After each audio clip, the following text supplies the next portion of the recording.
बंदी छोड़ सतगुरु रामपाल जी परमेश्वर जी की जय हो। परमपिता परमात्मा सारी सृष्टि के रचनहार कुल मालिक असंख्य ब्रह्मांडों के स्वामी जगत गुरु तीनों लोकों में प्रवेश करके सबका भरण पोषण करने वाले राजाधिराज आत्माधार नाथों के नाथ देवों के देव महादेव सर्वेश्वर महेश्वर मृत्युंजय अजरो अमर आदि अनादि सनातनी प्रभु जगत पिता जगदीश्वर श्री श्री 1008 की उपाधि के वास्तविक अधिकारी अकाल मूर्त शब्द स्वरूपी राम वासुदेव सर्वगतम ब्रह्म परम पूज्य प्रथम पूज्य परम संत परम पुरुष परम धनी परम दयालु सत्य कबीर हक्का कबीर अल्लाह अकबर बाखबर अल्लाह ताला जगत के तारणहार जगत के मुक्तिदाता जगत के जगन्नाथ हारे के सहारे हिंदुओं के राम मुसलमानों के अल्लाह सिखों के वाहिगुरु ईसाइयों के मसीह दया के सागर दया निधि करुणा के सागर करुणा निधि स्वयंभू परिभू संकट मोचन कष्ट हरण मंगल करण दुख भंजन अविगत कबीर निर्विकार निर्विषम परमात्मा अलय अलेख सतगुरु आदि अनादि सतगुरु असली मर्यादा पुरुषोत्तम असली राम असली कृष्ण असली घनश्याम असली मुरारी राजाओं के राजा महाराजाओं के महाराजा शहनशाहों के शहनशाह सम्राटों के सम्राट भगवानों के भगवान अल्लाहों के अल्लाह प्रभुओं के प्रभु मसीहाओं के मसीह सच्चे वाहिगुरु बाबाओं के बाबा पीरों के पीर सेठों के सेठ जगत सेठ सावड़सा सेठ सर्वगुण संपन्न अनंत कोटि कलाओं के स्वामी अनंत कोटि ब्रह्मांडों के नायक योगियों में महायोगी ध्यानियों में महाध्यानी सिद्धों में परम सिद्ध ज्ञानियों में तत्व ज्ञानी ब्रह्म ज्ञानी महाज्ञानी परम ज्ञानी सर्वश्रेष्ठ ज्ञानी विज्ञानी युवा कबीर समरथ कबीर असमवात अमित ओजा सच्चे रहनुमा करीम अल्लाह सुभान अल्लाह दुनिया के अंतिम पैगंबर 8 सितंबर 1951 से गांव धनाना जिला सोनीपत हरियाणा भारतवर्ष की पावन भूमि पे प्रकट रियल कल की भगवान श्री नारायण साकार हरि श्री बाबा साहेब शौद स्वरूपी राम संत श्रोमणी सतगुरु रामपाल जी परमेश्वर जी के चरण कमल में साध संगति से जुड़े हुए देश विदेश से हम सभी सत्सेवक भाई बहनों का अनंत कोटि दंडवत प्रणाम। सत्साई भाई और बहनों, दया पूज्य गुरुदेव भगवान की सतगुरु रामपाल जी परमेश्वर जी की सारी सृष्टि को रचने वाले एकमात्र कल की भगवान की जिनके विशेष आशीर्वाद से शुभ आशीर्वाद से आप और हम सभी सत्सेवक भाई बहन साध संगति से जुड़कर अपनी आत्मा के कल्याणार्थ हेतु गुरुदेव के तत्व ज्ञान को आधार बनाकर दृढ़ता के साथ सतलोक की ओर मुख करके अपनी भक्ति पर लगे हुए हैं। भाई और बहनों, साध संगतियों का नसीब होना गुरुदेव भगवान की बहुत बड़ी रजा होती है। चारों युगों में केवल कलयुग की बिचली पीढ़ी में ही साध संगति गुरुदेव भगवान अपनी विशेष रजा और आशीर्वाद से शुरू करवाते हैं, क्योंकि कलयुग की बिचली पीढ़ी का यही वो समय होता है जिस समय आत्माएं गुरु को परमात्मा के रूप में हृदय और आत्मा से स्वीकार करके अपनी भक्ति को सफल कर सकती हैं। और गुरु को ही परमात्मा मानने की प्रोसीजर केवल साध संगति से ही परमात्मा हर कलयुग की बिचली पीढ़ी में शुरू करवाते हैं। आने वाले समय में तो पूरा विश्व साध संगति से जुड़ेगा। आज जो मर्यादा जो नियम गुरु के प्रति जो भाव श्रद्धा लगन निष्ठा समर्पण आप और हम सत्सेवक भाई बहनों की बन चुकी है, इसी प्रकार से पूरा विश्व गुरुदेव भगवान की भक्ति करेगा। लेकिन आप और हमारा परम सौभाग्य विशेष रजा बख्शी गुरुदेव भगवान ने कि हमें परमेश्वर ने सबसे पहले साथ संगति से जोड़ा। हमारा भी ये कर्तव्य बनता है, दायित्व बनता है कि हम इस अनमोल मौके को जो चांस युगों युगों के बाद नसीब होता है, हम इसको अब बिल्कुल भी ना गंवाएं। किसी भी ऐरे गहरे नत्थु बैरे की बातों में आकर किसी के भी गोल मटोल ज्ञान के ऊपर आकर्षित होकर हम अपना कर्म धर्म नष्ट ना करें। तो भाइयों और बहनों, गुरुदेव के कर कमल से लिखित पवित्र ग्रंथ कबीर सागर के सरलार्थ के ऊपर वीडियो बनाने की श्रृंखला जारी है। इसी श्रृंखला में आज हमारा ये 56 नंबर का वीडियो है। प्रत्येक वीडियो में सतगुरुदेव भगवान के आशीर्वाद से हमें कुछ न कुछ अवश्य सीखने को मिलता है, नई नई जानकारियां प्राप्त होती हैं, जो जानकारियां हमारे विश्वास को भक्ति पर दृढ़ करती हैं। तो कबीर चरित्र बोध के सारांश को लेकर वीडियो बन रहे हैं। आज उसका ये 6वां पार्ट है। आज के वीडियो में गुरुदेव भगवान ने समझाया बताया, इसमें लिखा है कि किस प्रकार से दिल्ली के बादशाह सिकंदर लोदी को जो असाध्य जलन का रोग हो गया था, जिसका उपचार समाधान कहीं से भी प्राप्त नहीं हो पा रहा था, मुसलमान धर्म के जितने भी मुल्ला मौलवी काजी थे, हिंदू धर्म के जितने भी धर्मगुरु और पंडित थे, अन्य जितने भी जंत्र मंत्र करने वाले थे, सिकंदर लोदी ने सभी से इलाज करवाया, परंतु कोई समाधान नहीं हुआ। अंत में सबने कह दिया कि ये आपके प्रारब्ध का कर्म है, आपको भोगना ही पड़ेगा।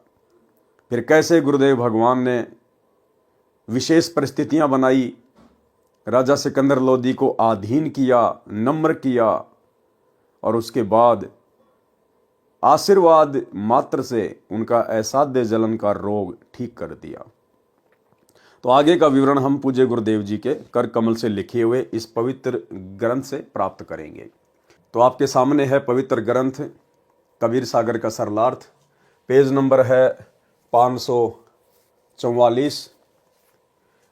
सिकंदर लोदी बादशाह का असाध्य जलन का रोग ठीक करना। एक बार दिल्ली के बादशाह सिकंदर लोदी को जलन का रोग हो गया। जलन का रोग ऐसा होता है जैसे किसी का आग में हाथ जल जाए, उसमें पीड़ा बहुत होती है। जलन के रोग में कहीं से शरीर जला दिखाई नहीं देता, परंतु पीड़ा अत्यधिक होती है, उसको जलन का रोग कहते हैं। जब प्राणी के पाप कर्म बढ़ जाते हैं तो दवाई भी व्यर्थ हो जाती है। दिल्ली के बादशाह सिकंदर लोदी के साथ भी वही हुआ। सभी प्रकार की औषधि सेवन की, बड़े बड़े वैद्य बुला लिए और मुंह बोला इनाम रख दिया कि मुझे ठीक कर दो, जो मांगोगे वही दूंगा। दुख में व्यक्ति पता नहीं क्या क्या संकल्प कर लेता है। सर्व उपाय निष्फल हुए। उसके बाद अपने धार्मिक काजी, मुल्ला, संतों आदि सबसे अपना आध्यात्मिक इलाज करवाया, परंतु सब असफल रहा।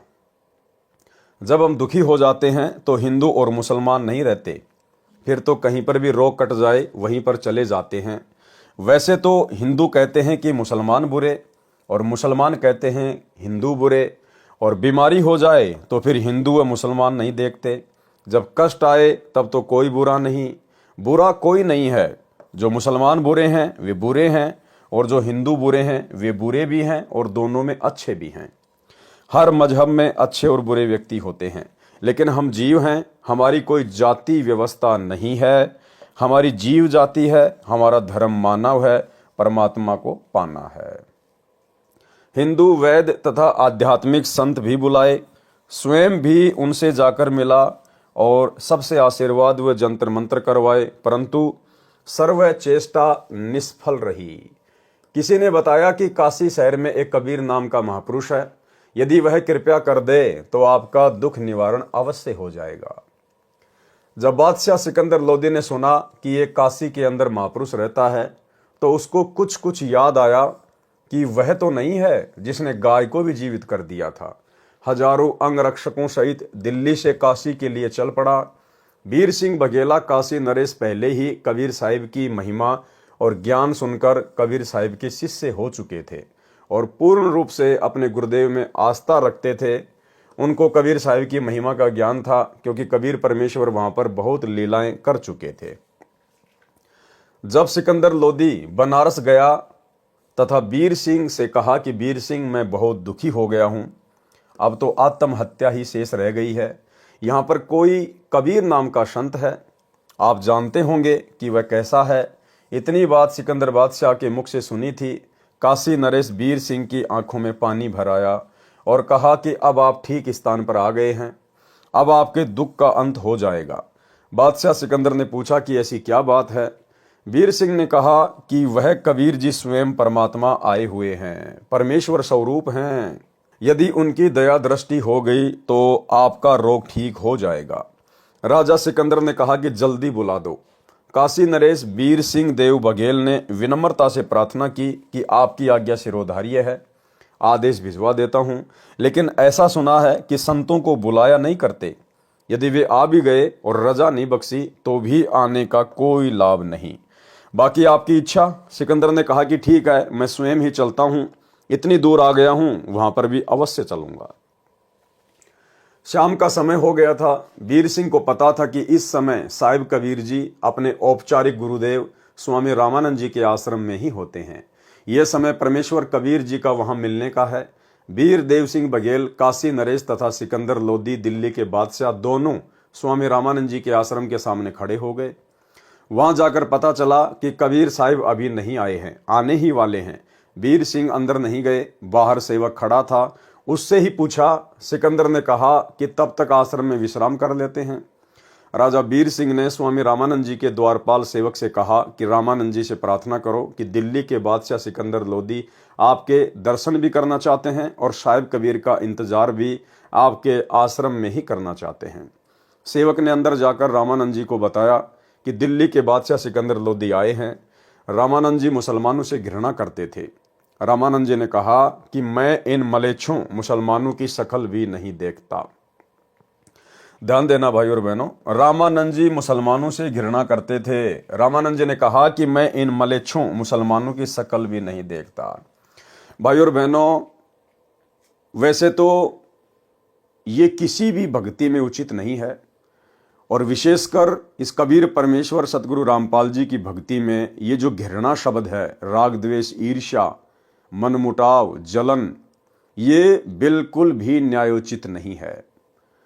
आप कितने ही वर्षों से सतगुरु की भक्ति कर रहे हैं, आपको कोई भी नाम प्राप्त है, कितना भी आपको ज्ञान हो गया है, यदि आप भगत समाज तो छोड़िए, यदि आप जगत वालों से भी घृणा करते हैं, राग द्वेष ईर्ष्या करते हैं, मनमुटाव रखते हैं, आप 7 जन्म भी सतलोक का दरवाजा देखने के योग्य नहीं हैं।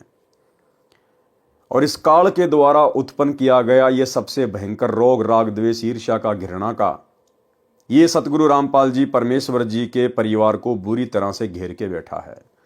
सतलोक आश्रम मैनेजमेंट हरियाणा को, कोऑर्डिनेटरों को बुरी तरह से घेर कर बैठा हुआ है। बरवाला कांड 2014 के बाद से सतगुरु रामपाल जी परमेश्वर जी की संगत 2 भागों में विभाजित हो चुकी है। एक भाग जिसे साध संगति कहते हैं, जो ज्ञान को आधार बनाकर, गुरु को इष्ट मानकर और अपने घर को आश्रम बनाकर अपने गुरुदेव की गैर हाजिरी में मर्यादाओं में रहकर अपनी भक्ति कर रहा है। दूसरा भाग है सतलोक आश्रम, जिन्हें सतगुरु रामपाल जी का कलयुगी परिवार संभालता है। ये लोग ज्ञान आधार की भक्ति से कोसों दूर है, अज्ञान और पाखंड के ऊपर बैठे हुए हैं। आए दिन ज्ञान विरुद्ध हरकतें करके स्वयं भी अपने कर्म फोड़ते रहते हैं, बेचारी भोली भाली संगत के भी फुड़वाते रहते हैं। और ये सतलोक आश्रमों से जुड़े हुए बड़े बड़े कोऑर्डिनेटर, बड़े बड़े आश्रमों के संचालक, गुरुदेव का कलयुगी परिवार, ये लोग साध संगति वालों से घृणा करते हैं, राग द्वेष ईर्ष्या करते हैं। इन लोगों को जलन होती है जब हम लोग ज्ञान आधार से कोई बात करते हैं, साथ संगति करते हैं, या संगत को गुरुदेव के ज्ञान आधार से समझाने की दृष्टि से वीडियो बनाकर सोशल मीडिया पर वायरल करते हैं। ये लोग घृणा करते हैं, राग द्वेष ईर्ष्या करते हैं, जो इनके पतन का सबसे बड़ा कारण है, सबसे बड़ा कारण है।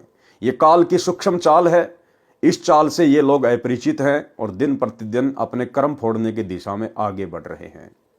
इनका ये प्रयत्न कभी भी सफल नहीं होगा, सिवाय इनकी भक्ति, समय और श्वासों की बर्बादी के। इसलिए आप और हम सत्सेवक भाई बहनों ने शिक्षा लेनी है। यदि आप किसी के विचारों से सहमत नहीं हैं, तो भाई और बहनों, हमने उससे राग द्वेष ईर्ष्या नहीं करनी है, हमने उसकी निंदा चुगली नहीं करनी है, हमने उस आत्मा से घृणा नहीं करनी है। गुरुदेव भगवान ने बताया कि कोई भी व्यक्ति बुरा नहीं होता है, बुरे होते हैं उसके विचार, उसका आचरण, उसका स्वभाव। इसलिए आम समाज में भी ये कहावत है कि पाप से नफरत करनी चाहिए, पापी से नफरत नहीं करनी चाहिए। तो भाई और बहनों, आप और हमने भूलकर भी परमेश्वर की किसी भी आत्मा से राग द्वेष ईर्ष्या मनमुटाव घृणा बिल्कुल शौपन में भी नहीं करनी है। यदि हम उनके विचारों से सहमत नहीं हैं, हमारे और उनके विचार मेल नहीं खाते हैं, जैसे परमेश्वर अपनी वाणी में कहते हैं कि इष्ट मिले और मन मिले, मिले सकल सब रीत, कहे कबीर ता जाइए रह संतन की प्रीत।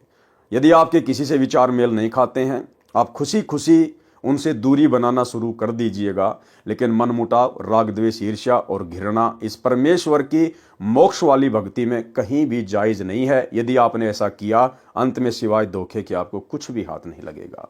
तो पंडित रामानंद जी मुसलमानों से बहुत ज्यादा राग द्वेष ईर्ष्या किया करते थे, और आगे चलकर उनको क्या सजा मिली, कितनी बड़ी सजा उनको मिली। उसी घृणा के कारण दिल्ली के बादशाह सिकंदर लोदी ने गुस्से में आकर पंडित रामानंद जी की तलवार से गर्दन अलग कर दी। लेकिन परमेश्वर तो परमेश्वर है, एक तीर से अनेकों शिकार करते हैं। परमेश्वर ने क्या क्या शिकार किए, ये अब गुरुदेव के कर कमल से लिखित पुस्तक में आगे पढ़ेंगे।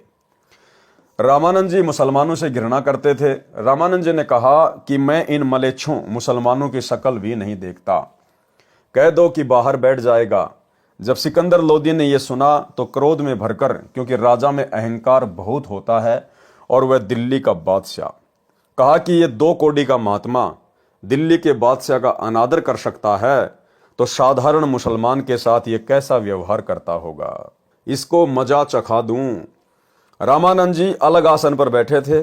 सिकंदर लोदी ने जाकर रामानंद जी की गर्दन तलवार से काट दी, वापस चल पड़ा और फिर उसको याद आया कि मैं जिस कार्य के लिए आया था और वह काम अब पूरा नहीं होगा। कहा कि वीर सिंह देख, मैं क्या जुल्म कर बैठा, मेरे बहुत बुरे दिन हैं, चाहता हूं अच्छा करना और होता है बुरा। कबीर साहिब के गुरुदेव की हत्या कर दी, अब वे कभी भी मेरे ऊपर दया दृष्टि नहीं करेंगे, मुझे तो ये दुख भोग कर ही मरना पड़ेगा, मैं बहुत पापी जीव हूं। ये कहता हुआ आश्रम से बाहर की ओर चल पड़ा। वीर सिंह अपने बादशाह के आगे क्या बोलता। जो ही आश्रम से बाहर आए, कबीर साहिब आते दिखाई दिए। वीर सिंह ने कहा कि महाराज जी, मेरे गुरुदेव कबीर साहिब आ गए। जो ही कबीर साहिब थोड़ी दूर रह गए, वीर सिंह ने जमीन पर लेटकर उनको दंडवत प्रणाम किया। अब सिकंदर बहुत घबराया हुआ था। अगर उसने ये जुल्म नहीं किया होता तो वह दंडवत नहीं करता, और दंडवत नहीं करता तो साहिब उस पर रजा भी नहीं बख्श पाते, क्योंकि ये नियम होता है। यानी परमेश्वर कहते हैं, आधीनी के पास है पूर्ण ब्रह्म दयाल, मान बड़ाई मारियो बेअदबी सिरकाल। सारी लीला परमेश्वर ने खेली। और लीला क्यों खेली भाई और बहनों? सिर्फ और सिर्फ वर्तमान में आप और हम बिचली पीढ़ी वाले भक्तों को शिक्षा देने के लिए कि जब तक आप अपने गुरुदेव के प्रति और आम समाज के प्रति इतने आधीन भाव से नहीं हो जाएंगे, तब तक आपको परमेश्वर की प्राप्ति नहीं हो सकती। मालिक वो रजा नहीं करेगा जिस रजा के लिए वे धरती पर प्रकट हैं। मालिक को पता था कि सिकंदर लोदी दिल्ली का बादशाह है और राजा मान बड़ाई और अहंकार से कूट कूट के भरा होता है। और संतों से यदि आपने कोई राहत प्राप्त करनी है, संतों से कोई समाधान प्राप्त करना है, तो आपने संतों के आगे झुकना पड़ेगा, आपने विनम्र होना पड़ेगा, अधीन होना पड़ेगा। जिस प्रकार पानी पीने के लिए ठूटी के नीचे झुकना पड़ता है, ऊपर मुंह करके पानी नहीं पिया जाएगा। पी भी लिया तो वो पानी आपको पूरी संतुष्टि नहीं दे पाएगा। तो कबीर परमेश्वर जी ने अपनी प्यारी आत्मा सिकंदर लोदी का जलन का असाध्य रोग ठीक करना था। अपनी महिमा भी उन्होंने जो है वो प्रकट करवानी थी। आप और हमारे लिए वर्तमान में एक संदेशा भी देना था, परमेश्वर ने उदाहरण भी पेश करना था, और उस घटना को परमेश्वर ने जन्म दिया। दूसरी तरफ पंडित रामानंद जी, उनको भी परमात्मा ने एक सबक सिखाना था कि जब तक आप इस भक्ति मार्ग में समदृष्टि से होकर नहीं चलोगे, सभी को अपने भाई बहन नहीं समझोगे, तब तक आप इस भक्ति मार्ग पर सफल नहीं हो सकते। तो कबीर साहिब को जैसे ही सिकंदर लोदी ने देखा, और उसने पहले रामानंद जी की गर्दन काट दी थी, और ज्यादा दुखी हो गया। और जैसे ही राजा वीर सिंह बघेल ने अपने गुरुदेव को मुकुट सहित दंडवत प्रणाम किया, तो राजा सिकंदर लोदी भी पीछे पीछे दंडवत प्रणाम करने के लिए जमीन पे लेट गया। अगर परमात्मा इस घटना को जन्म ना देते, राजा सिकंदर लोदी के हाथों स्वामी रामानंद जी की गर्दन ना कटवाते, राजा सिकंदर लोदी कभी भी जमीन पर लेटकर कबीर साहिब को दंडवत प्रणाम नहीं करता। और यदि वो इतना आधीन ना होता, दंडवत प्रणाम ना करता, तो परमात्मा उसके ऊपर दया नहीं बख्शते। ये नियम बताया गुरुदेव भगवान ने। कबीर साहिब आते दिखाई दिए। वीर सिंह ने कहा कि महाराज जी, मेरे गुरुदेव कबीर साहिब आ गए।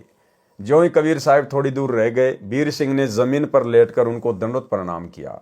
अब सिकंदर बहुत घबराया हुआ था। अगर उसने ये जुल्म नहीं किया होता तो वह दंडवत नहीं करता, और दंडवत नहीं करता तो साहिब उस पर रजा भी नहीं बख्श पाते, क्योंकि ये नियम होता है। अति आधीन दीन हो प्राणी, ताते कहिए ये अकत कहानी, ऊंचे पात्र जल ना जाई, ताते नीचा हुजे भाई। आदीनी के पास है पूर्ण ब्रह्म दयाल, मान बढ़ाई मारिए बेअदबी सिरकाल। कबीर परमेश्वर ने यहाँ पर एक तीर से दो शिकार किए। स्वामी रामानंद जी में धर्म भेद भाव की भावना शेष थी, वह भी निकालनी थी।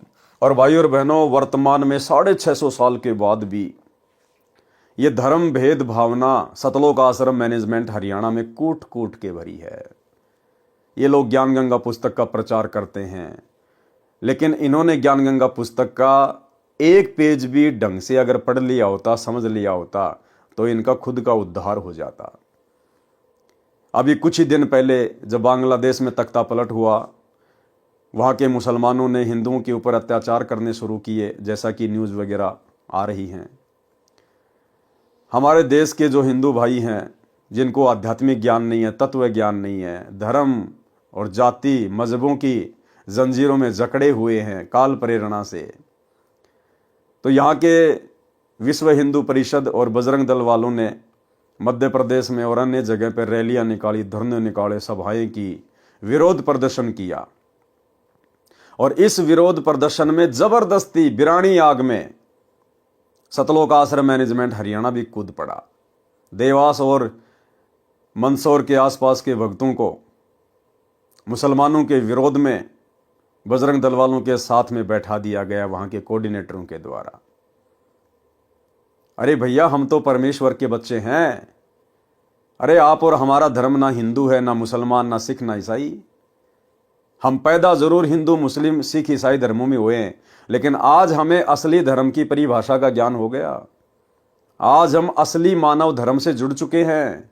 जीव हमारी जाति है, मानव धर्म हमारा, हिंदू मुस्लिम सिख ईसाई धर्म नहीं कोई न्यारा। इसके बावजूद भी सतलोक आश्रम मैनेजमेंट हरियाणा मुसलमानों के विरोध में और हिंदुओं के पक्ष में खड़े होकर और रैलियों में जगत वालों के साथ बैठे हैं। ये होता है धर्म भेदभाव। ये धर्म भेदभाव इस कबीर परमात्मा सतगुरु रामपाल जी के भक्ति मार्ग में नहीं चलेगा। ऐसा करने से भगत की मर्यादा खंडित होती है, गुरुदेव नाराज होते हैं। अरे हमें समझ में आ गया, हम बिरानी आग में क्यों जलें। जिनको अभी तक ये बातें समझ में नहीं आई हैं, वो लड़ो मरो जलो, हमें क्या लेना देना। लेकिन जबरदस्ती काल प्रेरणा से सब कुछ ये हुआ। तो यहां पर परमात्मा वही कह रहे हैं, कबीर परमेश्वर जी ने यहां पर एक तीर से दो शिकार किए। स्वामी रामानंद जी में धर्म भेदभाव की भावना शेष थी, वह भी निकालनी थी। रामानंद जी मुसलमानों को हिंदुओं से अभी भी भिन्न तथा हे मानते थे। सिकंदर में अहंकार की भावना थी, यदि वह नम्र नहीं होता तो कबीर साहिब कृपया नहीं करते तथा सिकंदर स्वस्थ नहीं होता। वीर सिंह को देखकर तथा डरते हुए सिकंदर लोधी ने भी दंडवत प्रणाम किया। कबीर परमेश्वर जी ने दोनों के सिर पर हाथ रखा और कहा कि दो दो नरेश आज मुझ गरीब के पास कैसे आए हैं, मुझ गरीब को कैसे दर्शन दिए। परमेश्वर कबीर जी ने अपना हाथ उठाया भी नहीं था कि सिकंदर का जलन का रोग समाप्त हो गया। भाई और बहनों, आज भी धरती पर वही कबीर परमात्मा प्रकट है, बस पहचानने की देर है। आज भी ऐसे ऐसे ना जाने कितने असाध्य रोग इस कबीर परमेश्वर सतगुरु रामपाल जी ने नाम दीक्षा लेने से पहले मात्र अपने आशीर्वाद से ठीक किए। आशीर्वाद से। एक छोटा सा सत्संग एक हरियाणा की बहन को किस प्रकार से गुरुदेव भगवान ने मात्र अपने आशीर्वाद से स्वस्थ कर दिया, जिसका समाधान, जिसका इलाज वो कहीं भी प्राप्त नहीं कर पा रही थी। घर वाले पैसे दे दे के थक चुके थे, अंत में हार मान चुके थे। जैसे ही सतगुरु की शरण में आए, सतगुरु ने ऐसी रजा बख्शी, उसका वो असाध्य रोग छू मंत्र मात्र आशीर्वाद से। सुनिए। आज भी हम आपको ऐसे ऐसे, यहाँ पर भी कई बहन है ऐसी जो पहले बहुत तंग रहती थी। एक तया बेबे है संतोष, खड़ी हुई है एक भाई, उठ उठ शर्माओ ना। एक भी इसकी बेबे का चित्र ले तो फिल्म वाला, ये देख इसको। या मकडोली बह रखी है, छोटी मकडोली, संतोष नाम से इस बेबे का। और ये इसका देवर है भक्त सुखबीर, ये यहाँ बैठा। इसका बड़ा भाई यानी संतोष का पति जो है फौज में भर्ती है, चित्र आ जाता फिर बंद कर दिया। तो ये लड़की 8-9 वर्ष से तकलीफ थी। बैठ जा बेटे। तो कुछ भी कहो, हम तो कर्मदंड कहते हैं। डॉक्टर बीमारी बता देते हैं, शाना ओपरा बता दे। तो जी क्या हुआ, इन्होंने सारा इलाज करवा लिया, एक नाम भी ले रखा था किसी दूसरे संत ने, और श्राद्ध का नग तो अपने जनो आम चीज सहे, फिर दोख वीर, पूजा वीर, फलानी वीर, दकड़ी भी, वो सारी। आखिर में कौन सा मेरठ में था, कहां से इलाज चल रहा था इनका, यूपी में, सहारनपुर से और सहारनपुर से इलाज चल रहा था इस लड़की का।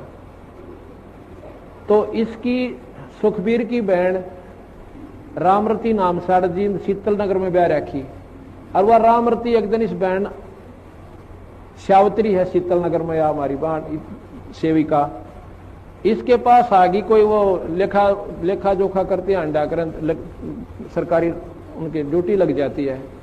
तो इसने उसको समझा दिया, बेबे बैठ जा, चाह पानी पियो पहलाता है। फिर कबीर साहब के बारे में इस श्यावत्री ने, एक तो वह कमला यहीं आ रही हो मेरे ख्याल में, एक राम हुआ बैठी है, ये दोनों बाण अपनी सरकारी नौकरी पे थी, इनकी ड्यूटी लाग रही थी, वह गणना की खातर कोई आंकड़े इकट्ठे करने थे। यह श्यावत्री के पास पहुंच गई। इसने पहला दिन तक चाह पानी पियाई, बेबे तुम बैठ जाओ, फिर पाछे लेखा लिखाई करियो। फिर ये चित्र देखे कबीर साहब के, ये पूछने लगी। इसने सारी महिमा बताई, बंदी छोड़ गई। रामरती ने अरे नाम ले लिया कमला ने। रामरती ने फिर अपने भाई जगवीर को बता, जगवीर नाम से कि भाई तो कितना ले जा, मेरी भाभी ने एक बार महाराज यहाँ करा ले। जगवीर ने बोला, बेबे इब इलाज करवा रखा वहां से और वहीं दिखाऊंगा। इन्हें बोली रे इलाज करवा रखा कि ने दुख पा रही है, 19-21 का इसका आराम नहीं, तो एक बार ले आ। तो हम गए हुए थे उस समय चंडीगढ़ एक पार्ट, यहाँ Gulab Singh DC deputy commissioner जो होते थे ना, डिप्टी कमिश्नर गुलाब सिंह, वो डायरेक्टर थे वहां पर लोकल बॉडीज के चंडीगढ़। वो हमारे सेवक हैं, उन्होंने नाम ले रखा है, बड़ी पुण्य आत्मा है। अगर उसका उदाहरण आप देख लो, नहीं सा देवता इंसान हमने नहीं देखा, इतनी नम्र आत्मा, कोई उसमें छल कपट नहीं। तो वहां हम पाठ करने गए जी। हमने आना था 12 तारीख को, हम आए 13 तारीख को, लेट हो गए थोड़े। तो इन्होंने पता था कि 12 न महाराज जी ने आना है कुटिया में, तो ये 11 शाम ने पहुंच गए। और या बेहोश पड़ी उड़े या संतोष, हम 12 ना या 12 ने भी उम्र, जगबीर भी उम्र है इसके साथ, वो फौज में है। वहां पर हाल बने था हमारा एक सत्संग का। हम 13 न पहुंचे इस समय, अगस्त का महीना। तो न्यू बोले जी एक बेबे आ रही है, बहुत घनी बीमार से।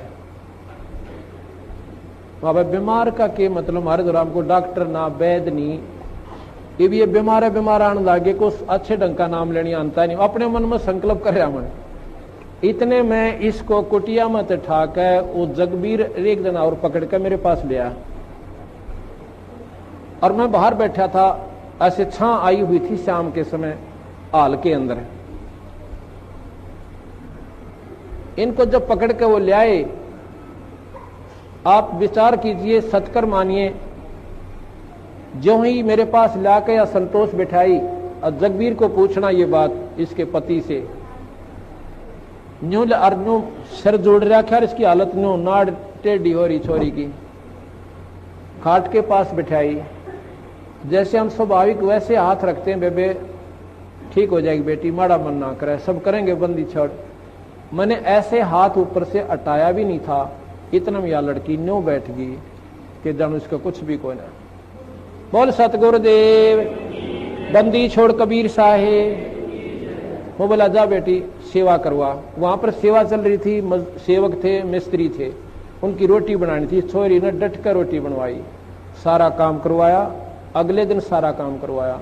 अगले दिन ये दिन के 11 बजे नाम लेकर और जब घर न आए, फिर हमने कहा एक पाठ करवाओ बंदी छोड़ की वाणी का, ये धर्म का काम हो से।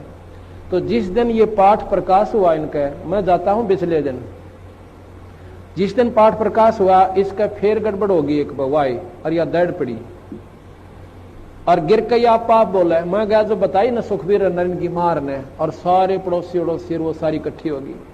अब के बोल रहे हैं वो पेतरिन के, एक तो बूढ़ा मर रहा था, ताऊ है दादा, अरे एक उसका लड़का छोटा सा उम्र का 12, 13, 14 साल की उम्र का, वो मर रहा है। और जब पहला न्यो क्या करता, तुमने खोऊंगा धरती पर तय, थारा न्यो कर दूंगा, थारा नाश करूंगा, मेरा हक दे दो फलान। उस दिन वो के बोलिया, मैं तने नाटू था निर्भाग, तुम आज ना ले चला, बड़ा बुढ़ा आदमी मरवा दिया तने। जो बोला तू आज ना ले चला, मैं नाटू था, उनके महाराज जी का नाम ले लिया ही, मारी उड़ा पार बसावे को ना। अन्य बोला तो अब आई आज तो हम थारा आगे गलती तय, आज पासा हम तो बड़ा को नहीं। पर ने बोला जावांगे कि थारी रोखाड़ करया करांगे खेता में। जब बोल सतगुरु दे, इनका पेटा भरनता ही बंदी छोड़ने ने दिखा था ना, कड़ा बढ़न दे वो नाड़े, अगर इनका यकीन ना होगा तो उस दिन के बाद 2 साल तो ऊपर हो गए इस लड़की ने बंदी छोड़ की कृपा, तो इसका सोच शरीर से। बोल सतगुरुदेव। तो भाई और बहनों, आज भी वही कबीर परमात्मा सतलोक का शहंशाह 8 सितंबर 1951 से सतगुरु रामपाल जी के रूप में धरती पे प्रकट है, बस पहचानने की देर है। मुझ गरीब को कैसे दर्शन दिए? परमेश्वर कबीर जी ने अपना हाथ उठाया भी नहीं था कि सिकंदर का जलन का रोग समाप्त हो गया। सिकंदर लोदी की आंखों में पानी आ गया। संत के सामने ये मन भाग जाता है और यह आत्मा ऊपर आ जाती है, क्योंकि परमात्मा आत्मा का साथी है। अंतर्यामी एक तुम, आत्म के आधार, आत्मा का आधार कबीर भगवान है। स्वामी रामानंद जी को जीवित करना। सिकंदर लोदी ने पैर पकड़कर छोड़े नहीं और रोता ही रहा। परमेश्वर जानी जान होते हुए भी कबीर साहिब ने सिकंदर लोदी दिल्ली के बादशाह से पूछा, क्या बात है? सिकंदर ने कहा कि दाता, मैंने घोर अपराध कर दिया, आप मुझे क्षमा नहीं कर सकते। जिस काम के लिए मैं आया था वह ऐसादे रोग तो आपके स्पर्श मात्र से ठीक हो गया, इस पापी को क्षमा कर दो। कबीर साहिब ने कहा, क्षमा कर दिया, ये तो बता कि क्या हुआ? सिकंदर ने कहा कि आप क्षमा कर ही नहीं सकते, मैंने ऐसा पाप किया है। कबीर साहिब ने कहा कि क्षमा कर दिया। सिकंदर ने फिर कहा कि सच में माफ कर दिया। कबीर साहिब ने कहा कि हाँ, माफ कर दिया। अब बता क्या कष्ट है? सिकंदर ने कहा कि दाता, मुझ पापी ने गुस्से में आकर आपके गुरुदेव का सिर कलम कर दिया, और फिर सारी कहानी बताई। कबीर साहिब बोले, कोई बात नहीं, जो हुआ प्रभु इच्छा से हुआ है। आप स्वामी रामानंद जी का अंतिम संस्कार करवा कर जाना, नहीं तो आप निंदा के पात्र बनोगे। परमेश्वर कबीर साहिब जी नाराज नहीं हुए। सिकंदर लोदी ने वीर सिंह के मुख की ओर देखा और कहा कि वीर सिंह, ये तो वास्तव में भगवान है। देखिए, मैंने गुरुदेव का सिर काट दिया और कबीर जी को क्रोध भी नहीं आया। वीर सिंह चुप रहा और साथ साथ हो लिया और मन ही मन में सोचता है कि अभी क्या है, अभी तो और देखना, ये तो शुरुआत है।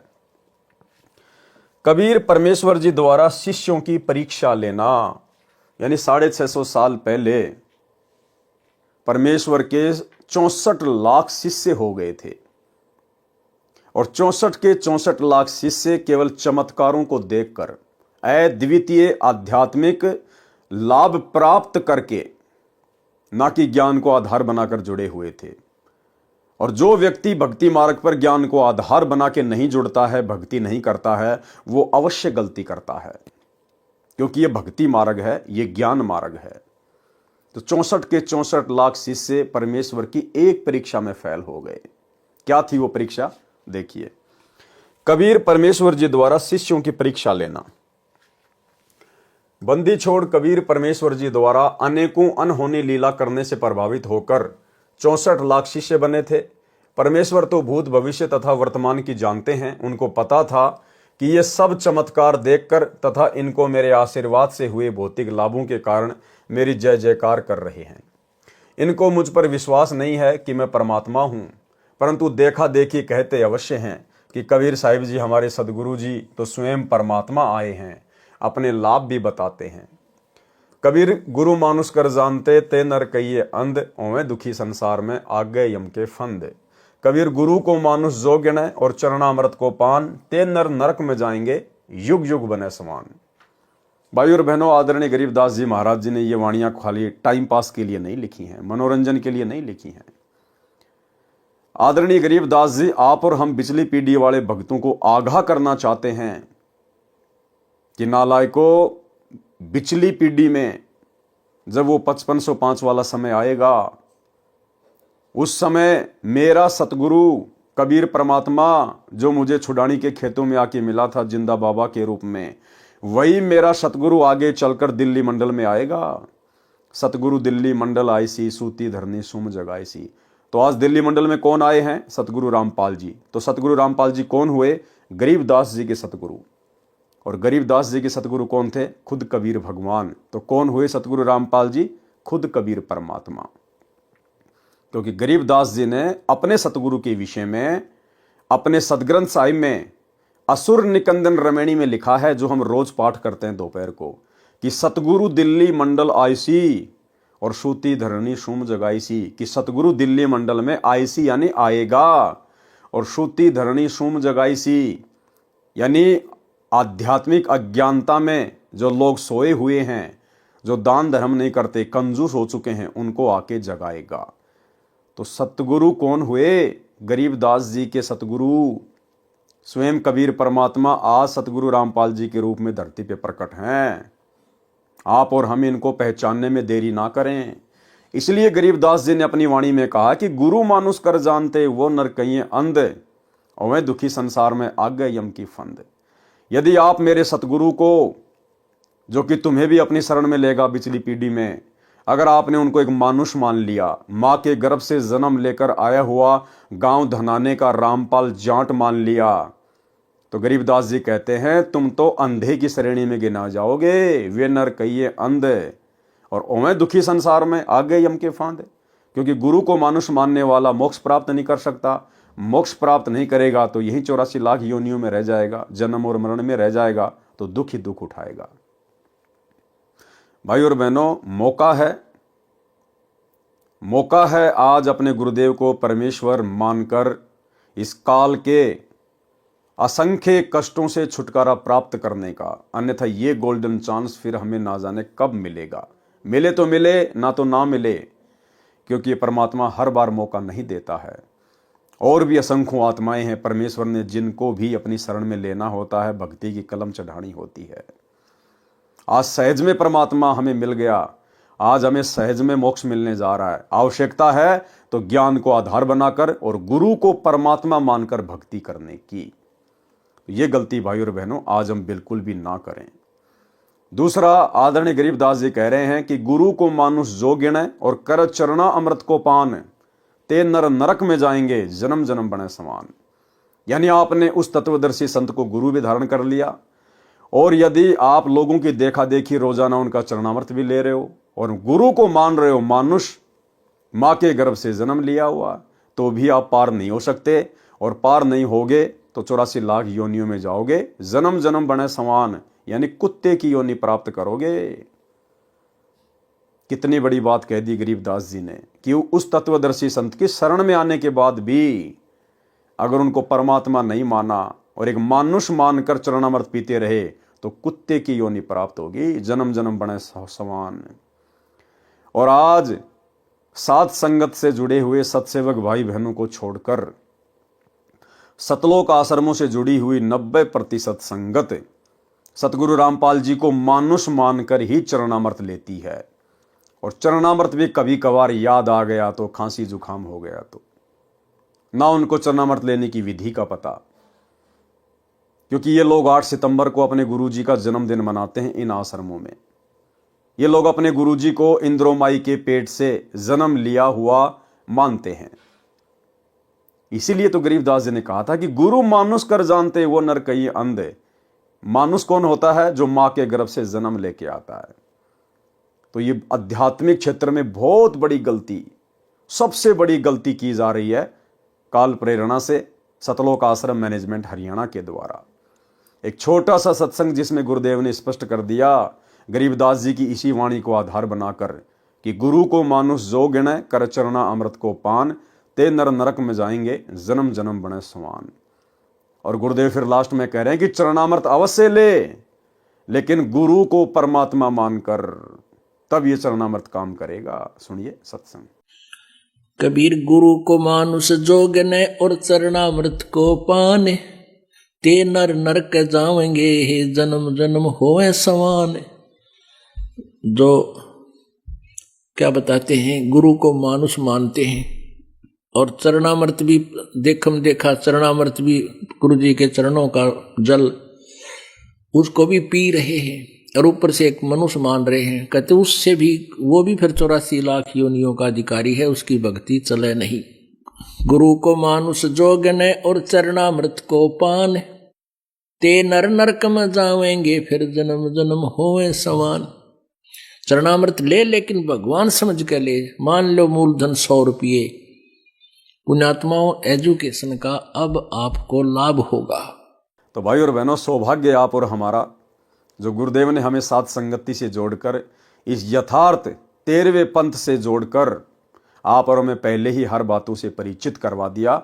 और आज आप और हमारे भाव हमारे गुरुदेव में परमेश्वर से भी असंख्य गुणा बढ़कर हो गए हैं, क्योंकि हमें पता चल गया कि गुरु के अलावा दूसरा कोई परमेश्वर है ही नहीं और कोई कबीर भगवान है ही नहीं। यदि सतलोक में भी कोई कबीर भगवान बैठा है तेजोमय रूप में, तो हमारे गुरुदेव भगवान हैं जो अपने एक रूप में वहां पर बैठे हुए हैं। कबीर गुरु मानुष कर जानते, ते नर कहिए अंध, ओए दुखी संसार में आ गए यम के फंदे। कबीर गुरु को मानुष जो गिने और चरणा अमृत को पान, ते नर नरक में जाएंगे जुग जुग होवे समान। एक वैश्या थी जो काशी में बहुत बदनाम थी। एक दिन उसे रात्रि के समय अपने घर की छत पर बैठी को कबीर परमेश्वर जी का सत्संग सुनने को मिला, जो उसके मकान से कुछ ही दूरी पर किसी के घर पर किया गया था। सत्संग वचनों से प्रभावित होकर वह कांपने लगी। विचार किया कि मैंने तो अपना अनमोल जीवन व्यर्थ कर दिया। बदनाम होकर जो धन संग्रह किया है वह यहीं रह जाएगा। इस धन को संग्रह करने में जो पाप किए हैं ये मेरे साथ जाएंगे, क्योंकि सत्संग में यही विचार बताए गए थे। वह बहन घर से निकलकर सत्संग स्थल पर गई। सतगुरुदेव कबीर जी से अपना परिचय बताया तथा कहा कि मैंने जीवन में प्रथम बार ऐसा ज्ञान सुना है। मैं अपना कल्याण कराना चाहती हूँ। क्या मेरा कल्याण भी संभव है गुरुदेव? क्या मेरे जैसी पतित का भी उद्धार हो सकता है? इस जीवन से तो मैं मरना उचित समझती हूँ। मुझे ज्ञान नहीं था कि मैं मनुष्य जीवन के मूल उद्देश्य को छोड़कर नीच कर्म में लिप्त थी। उस लड़की की दास्ता सुनकर परमेश्वर कबीर जी ने कहा कि बेटी, कपड़ा मैला है तो साबुन पानी से धोने से साफ हो जाता है। जब तक प्राणी सत्संग रूपी साबुन पानी के संपर्क में नहीं आता तो उसके पापकर्म रूपी मैल साफ नहीं होते। सांसारिक कार्यों में तथा आपराधिक कर्मों से आत्मा मलिन हो जाती है। जैसे वस्त्र पहनते हैं तो मैले हो जाते हैं, उनको प्रतिदिन साबुन तथा पानी से धोया जाता है तो मैल प्रतिदिन साफ हो जाता है, वस्त्र उज्जवल रहता है। इसी प्रकार आपराधिक कार्य त्याग कर करने योग्य सांसारिक कार्य करने में भी पाप होता है। जैसे पृथ्वी पर चलते हैं तो जीव जंतु मरते हैं, भोजन पकाते हैं तो अग्नि में जीव मरते हैं, मजदूरी करते हैं, खेती करते हैं, उनमें भी जीव मरते हैं, खाना खाते हैं, पानी पीते हैं, श्वास लेते हैं, इनमें भी जीव मरते हैं। जो शास्त्र विधि अनुसार साधना नहीं करते तथा आपराधिक कार्य भी करते हैं, उनके पाप कर्म संचित होते रहते हैं। जो आपराधिक कर्म त्याग कर शास्त्र विधि अनुसार साधना करते हैं तो उनके पाप प्रतिदिन वस्त्र के मैल की तरह नष्ट होते रहते हैं। आप दीक्षा लो तथा पाप कर्म त्याग कर मर्यादा में रहकर साधना करो, कल्याण अवश्य होगा। बहन ने प्रश्न किया कि हे प्रभु, जो मेरे आज तक पाप संचित हो चुके हैं उनको कैसे नष्ट किया जाएगा? परमेश्वर कबीर जी ने कहा कि हे बेटी, जब ही सतनाम हृदय धरो, भयो पाप को नाश, जैसे चिनगी अग्नि की पड़े पुराने घास। भावार्थ, परमेश्वर कबीर जी ने कहा कि मेरे पास साधना का सत्य मंत्र है, उसको दीक्षा में देता हूं। साधक श्रद्धा के साथ मर्यादा में रहकर भक्ति करता है तो उसके सब पाप कर्म ऐसे जलकर नष्ट हो जाते हैं जैसे पुराने सूखे हजारों मण घास में अग्नि की चिंगारी लगने से सर्व घास जलकर भस्म राख हो जाता है। फिर पवन चलती है तो उड़ जाता है, वह स्थान भी साफ हो जाता है। गरीब जैसे सूरज के आगे बदरा, ऐसे कर्म छयारे, प्रेम की पवन करे चितमंजन, झिलके तेज नयारे। भावार्थ, कबीर परमेश्वर जी ने संत गरीबदास जी को भी यही ज्ञान बताया था। वही ज्ञान उस गणिका बेटी को बताया कि जैसे सूर्य के सामने बादल छा जाते हैं तो सूर्य का प्रकाश दिखाई नहीं देता, जब तेज हवा चलती है तो बादल बिखर जाते हैं, सूरज का प्रकाश स्पष्ट दिखाई देता है। इसी प्रकार आत्मा तथा परमात्मा के बीच में पाप कर्मों की छाया हो जाती है। सतगुरु से दीक्षा लेकर श्रद्धा प्रेम से साधना करने से प्रभु में प्रेम उत्पन्न होता, आंखों से आंसू गिरने लगेंगे, उस प्रेम रूपी पवन से पाप कर्म नष्ट हो जाएंगे, आत्मा को परमात्मा का दर्शन होगा। इस प्रकार घोर से घोर अपराधी भी सतगुरु शरण में आने से सत्य साधना करके मोक्ष को प्राप्त हो जाता है। उस बहन ने उसी समय परमेश्वर कबीर जी के चरणों में गिरकर दीक्षा की भीख मांगी। दयालु सतगुरु जी ने उस जीव पर दया की, दीक्षा देकर कृतार्थ किया। उस लड़की ने अपना सर्व धन सतगुरु के आगे रख दिया। देखो भाई और बहनों, ध्यान दो, जब गणिका बहन ने परमात्मा से दीक्षा प्राप्त की, दीक्षा प्राप्त करने के बाद उस गणिका बहन ने जो भी उल्टे सीधे कुकर्म करके, वैश्यावर्ती का धंधा करके जो धन कमाया था, वो सारा का सारा धन उसने अपने गुरुदेव के चरणों में समर्पित कर दिया। और गुरुदेव भगवान ने कहा कि बेटा, ये जितना भी धन है इसको तू भंडारे में लगा दे, ये धर्म के कार्य में लगा दे, और आज के बाद मेहनत मजदूरी करके अपना जीवन निर्वाह कर। तो भाई और बहनों, आज भी वही बात है, आज भी वही भगवान है, वही नियम मर्यादा है, वही भक्ति मार्ग है। यदि सतगुरु की शरण में आने से पहले आपने किसी भी अनैतिक कार्य से धन संग्रह किया है, और यदि वो धन आपके पास में है, तो वो धन आपने अपने गुरुदेव के चरणों में समर्पित कर देना चाहिए। गुरुदेव की गैर हाजिरी में किसी भगत को समर्पित नहीं करना चाहिए। भगत को समर्पित करने से पाप नहीं कटेगा। जैसे वर्तमान में गुरुदेव भगवान की गैर हाजिरी में उनके कलयुगी बेटा बेटी, भाई बंधु, रिश्तेदार, कोऑर्डिनेटर, इन लोगों के द्वारा संगत से जो धन लिया जाता है ज्योति पाठ और दान के रूप में, आज वो धन संगत के उल्टे कर्म फोड़ रहा है। क्योंकि गुरुदेव का परिवार, ये कोऑर्डिनेटर सब के सब कुपात्र हैं, ये दान धर्म लेने के अधिकारी नहीं है। संगत भी नादान है, गुरुदेव के ज्ञान को आधार बना नहीं पा रही, और इन लोगों को धन देकर, दान देकर उल्टा पाप का भागी बन रही है। और वे कुपात्र उस दान का उन्हीं की आंखों के सामने दुरुपयोग कर रहे हैं, स्टेडियम बनाकर, राजनीति में लगाकर, गुंडों की सीबीआई जांच में लगाकर, आरक्षणों में चंदे के रूप में देकर, आश्रम में हॉस्पिटल वगैरह खोलकर, अपने समाज के लिए झूठा भाईचारा निभाने के लिए, धनाना गांव वालों के लिए फ्री में बसें चलाना, फ्री में एम्बुलेंस चलाना, गांव वालों के लिए भक्तों को मजदूर बनाकर भक्तों के ही ज्योति पाठ और दान के पैसे से रोडों की मरम्मत करना, सतलोक आश्रमों में दुनिया भर का आडंबर और पाखंड शुरू कर देना। इसलिए धन केवल अपने गुरुदेव के चरणों में ही समर्पित करना चाहिए। विशेषकर दान, ज्योति पाठ का पैसा, 10वें अंश का पैसा अपने गुरुदेव के चरणों में ही समर्पित करना चाहिए। तो यदि आप भाई बहनों ने नाम उपदेश लेने से पहले किसी भी प्रकार के अनैतिक कार्य से धन संग्रह किया हुआ है, आपने वो धन अपने गुरुदेव को निमित्त कर देना चाहिए और अपनी नेक नीति और ईमानदारी की कमाई से अपना आगे का भक्ति वाला जीवन शुरू करना चाहिए। उस लड़की ने अपना सारा धन सतगुरु के आगे रख दिया। सतगुरु जी ने कहा कि बेटी, मजदूरी करके निर्वाह कर, ये धन भंडारा करके धर्म में खर्च कर दे। सतगुरु कबीर जी की आज्ञा से धर्म भंडारा किया और सच्ची श्रद्धा से भक्ति करने लगी। अधिक से अधिक समय सत्संग सुनने में तथा सतगुरु जी की सेवा तथा दर्शन करने में व्यतीत करने लगी। जैसे जवर के उतर जाने के पश्चात व्यक्ति स्वस्थ हो जाता है तो पहले से अधिक भोजन खाता है। जवर के कारण भूख नहीं लगती थी, परंतु जवर उतर जाने के पश्चात स्वस्थ व्यक्ति दिन में कई कई बार भोजन खाता है। इसी प्रकार उस भूखी आत्मा को सत्संग सुनने तथा सतगुरु के दर्शन करने की अत्यधिक भूख लगती है। वही दशा उस बहन की हो गई थी। सतगुरु कबीर जी के शिष्य विवेकहीन थे। वे केवल लाभ मिलने के कारण ही सत्संग में आते थे, ज्ञान पर अमल नहीं करते थे। क्या कह रहे हैं परमात्मा कि 650 साल पहले सतगुरु कबीर जी के जो भगत थे, अनुयायी थे, वो विवेकहीन थे। उनको बहुत सारे लाभ मिले, इसलिए वो भक्ति पर जुड़े हुए थे, बाकी ज्ञान को आधार किसी ने नहीं बनाया हुआ था। और भाई और बहनों, 650 साल पहले तो चलो भाई, उस समय गुरुदेव भगवान खुद एक अनपढ़ व्यक्ति की भूमिका निभा रहे थे। शास्त्रों से हमारे को ये प्रमाण नहीं दिखा पा रहे थे। वो ठीक का समय भी नहीं था। परमात्मा ने आत्माओं को पूर्ण मोक्ष भी प्राप्त नहीं करवाना था।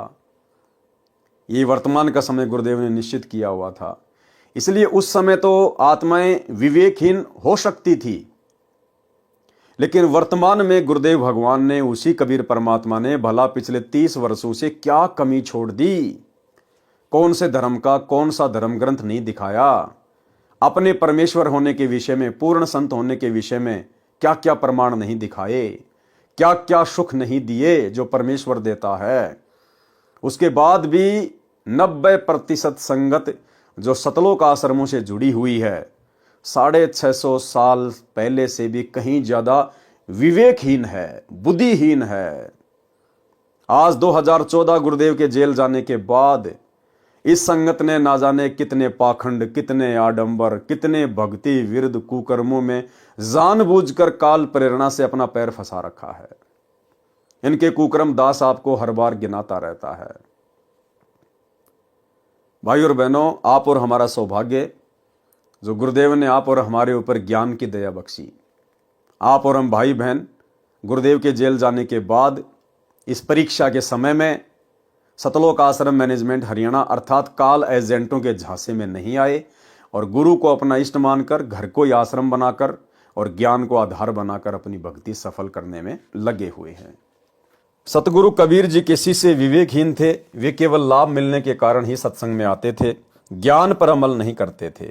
वे एक दूसरे से कहते थे कि यह बदनाम औरत सत्संग में आने लगी है, शहर में गुरु जी की निंदा हो रही है, लोग कह रहे हैं कि यह कैसा गुरु है जो वेश्या को अपने पास बैठाता है, अपने चरण चंपी कर रहा है, एक दिन सब सामने आ जाएगा।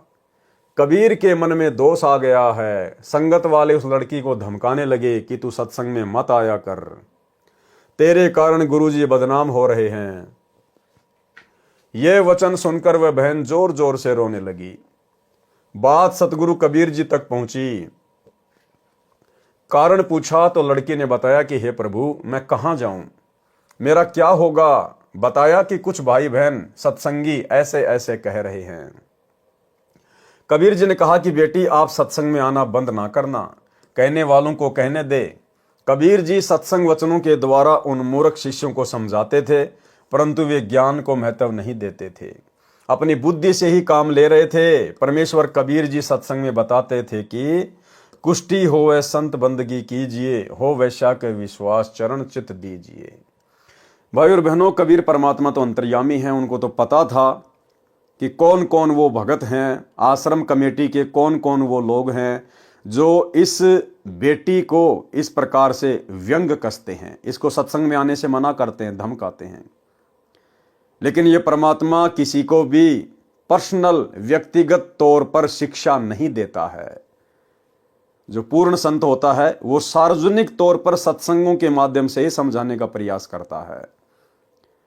तो ये पता होने के बावजूद भी परमेश्वर ने उन व्यक्तियों को अलग से ना समझाकर कि कहीं मैं इनको अलग से समझाऊं और ये मेरी बात का बुरा मानकर कहीं भक्ति से दूर ना हो जाएं, क्योंकि जीव की औकात परमेश्वर के सामने है। इसलिए गुरुदेव ने सार्वजनिक तौर पर, सामूहिक रूप से सत्संग में कहा कि भाई कुष्ठी होवे संत बंदगी कीजिए और हो वैश्या के विश्वास चरण चित दीजिए। अगर किसी व्यक्ति को भयंकर रोग हो रहा है, कोढ़ हो रहा है, कुष्ठ रोग, तो भी उसे घृणा ना करना, नफरत ना करना, परमेश्वर की आत्मा जानकर उसकी सेवा करना, प्यार प्रेम के साथ उससे बातें करना। वो मालिक की शरण में आ गई है, धीरे धीरे भक्ति करेगी, बुरे कर्म त्यागेगी, पाप कर्म कटेंगे तो रोग भी कटेगा। आप उसे घृणा करोगे तो वो कहां जाएगी, और ज्यादा दुखी हो जाएगी। और यदि वैश्या भी अपना नीच कर्म त्याग कर सतगुरु की शरण में आ जाए तो उसे भी अपनी बहन बेटी की नजर से ही देखना है, उसे वैश्या की दृष्टि से नहीं देखना, अपनी बहन बेटी की नजर से ही देखना है। उसके चेहरे को देखकर निर्णय मत करना। गुरुदेव ने सामूहिक रूप से समझाया। आज वर्तमान में भी भाई और बहनों, ये परमात्मा सामूहिक रूप से ही समझा रहा है। गुरुदेव तो अंतर्यामी है, उनको पता है कि मेरा परिवार, मेरे बेटा बेटी, भाई बंधु रिश्तेदार, ये कोऑर्डिनेटर, ये आश्रम संचालक जो विवेकहीन है, बुद्धिहीन है, और किस कदर ये मेरी भोली भाली संगत को बरवाला कांड के बाद दुनिया भर की राजनीति करवाकर, स्टेडियम बनवाकर, गुंडों की सीबीआई जांच में शामिल करवाकर आरक्षणों में मेरी संगत को बैठाकर, चंदे के रूप में करोड़ों रुपया आरक्षण वालों को देकर, समाज के लिए जाट भवन बनवाकर, ना जाने क्या क्या कुकर्म इन्होंने गुरुदेव के जाने के बाद किए हैं, संगत से करवाए हैं। क्या ये सारे कुकर्म गुरुदेव के परिवार की सहमति के बिना हो सकते हैं? कदापि नहीं हो सकते। और हमारे गुरुदेव का ज्ञान कहता कि ऐसे कुकर्मों की सहमति परमेश्वर यानी गुरुदेव भगवान सतगुरु रामपाल जी 7 जन्म भी नहीं दे सकते। तो ये कुकर्म कौन कर रहा है? गुरुदेव का परिवार। कौन करवा रहा है? काल भगवान।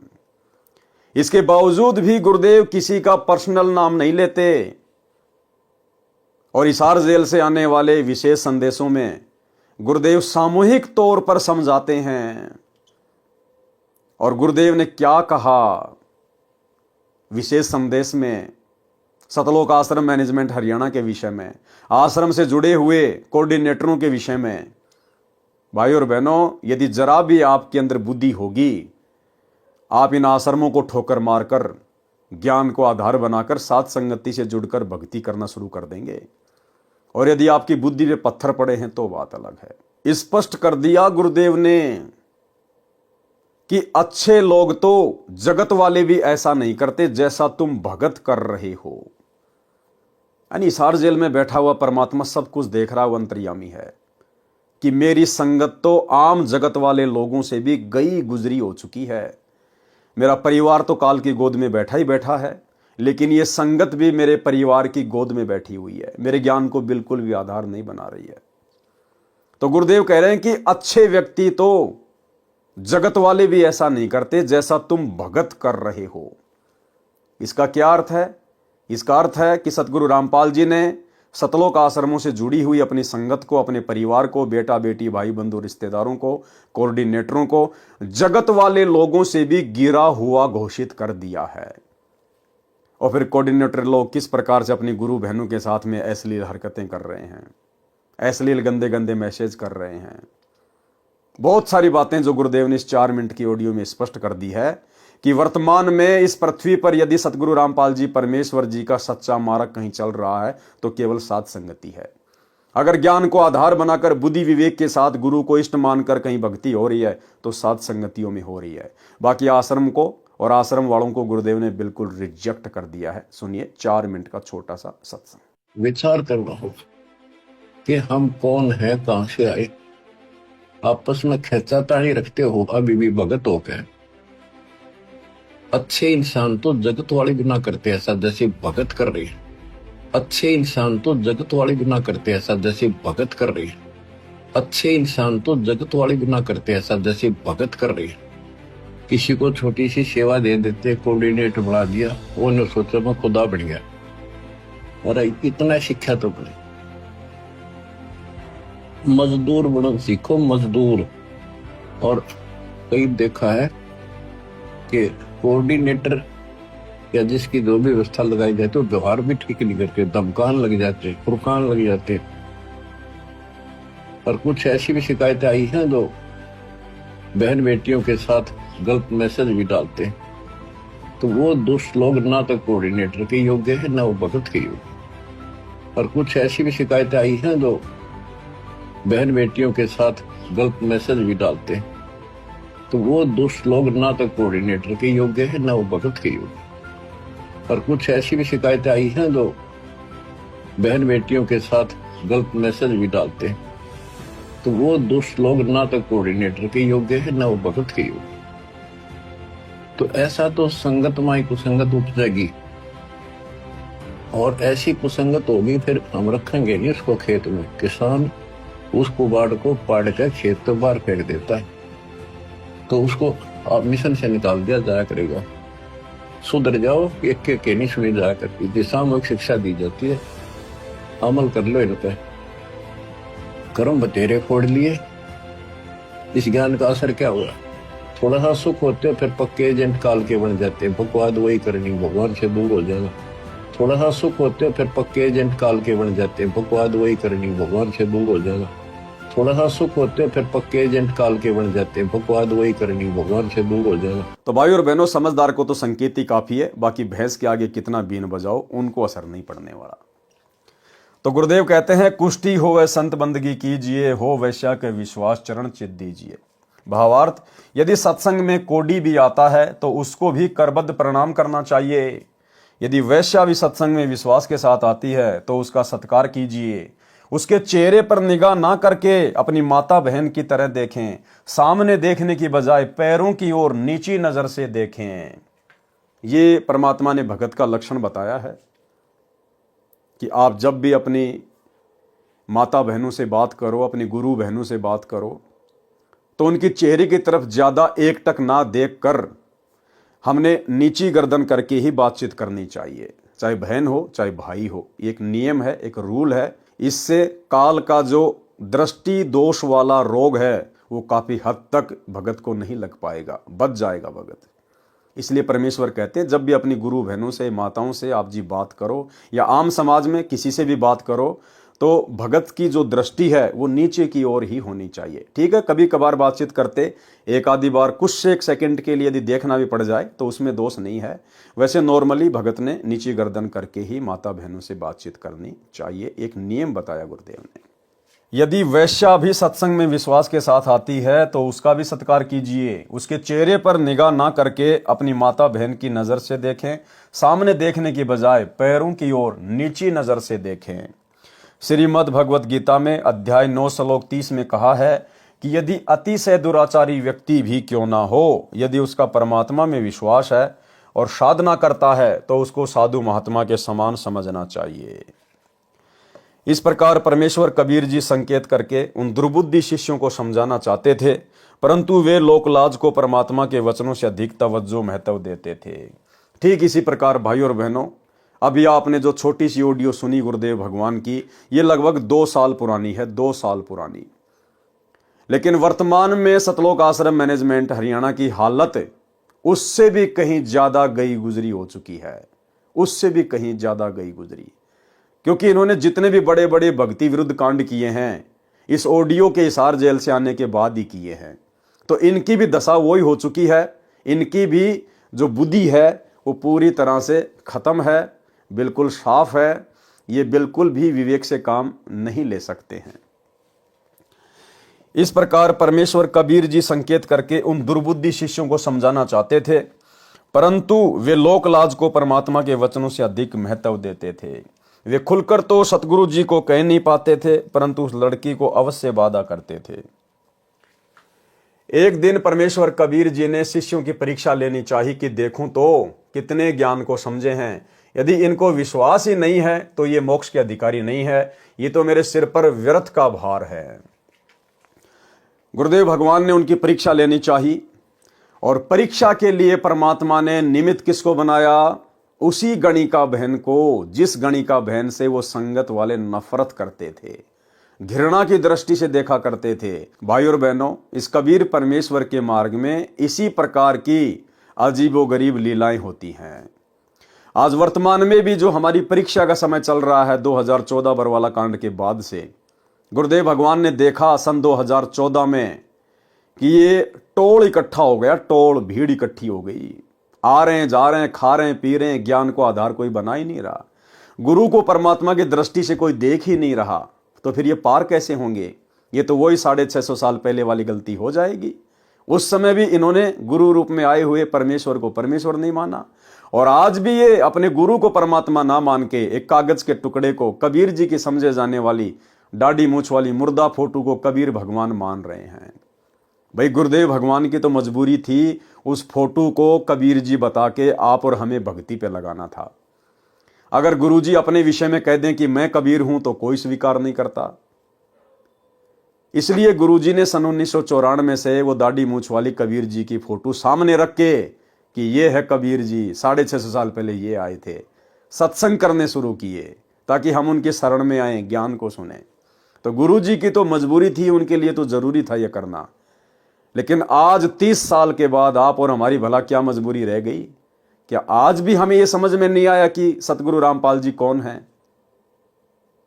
इसके बावजूद भी हम उसी सांप वाली लकीर को पीट रहे हैं, उसी दाढ़ी मूछ वाली कबीर जी की फोटो को, कागज के टुकड़े को, बेजुबान मुर्दा फोटो को कबीर भगवान मान के जून के महीने में कबीर प्रकट दिवस मना रहे हैं। अपने गुरु को जो कि साक्षात कबीर है, जिंदा कबीर है, इनका हम 8 सितंबर के दिन इन आश्रमों में जन्मदिन मना रहे हैं। तो परमेश्वर ने देखा कि भैया तो आ रहे हैं, खा रहे हैं, पी रहे हैं, इस कान से सुनते हैं, इस कान से निकाल रहे हैं। तो गुरुदेव ने रचना रची। जिस प्रकार उस बहन से घृणा करने वाले वो कमेटी वाले लोग 650 साल पहले वाले, मालिक को पता था कि ये काल प्रेरित हो चुके हैं, काल इनके सिर पे बैठा है।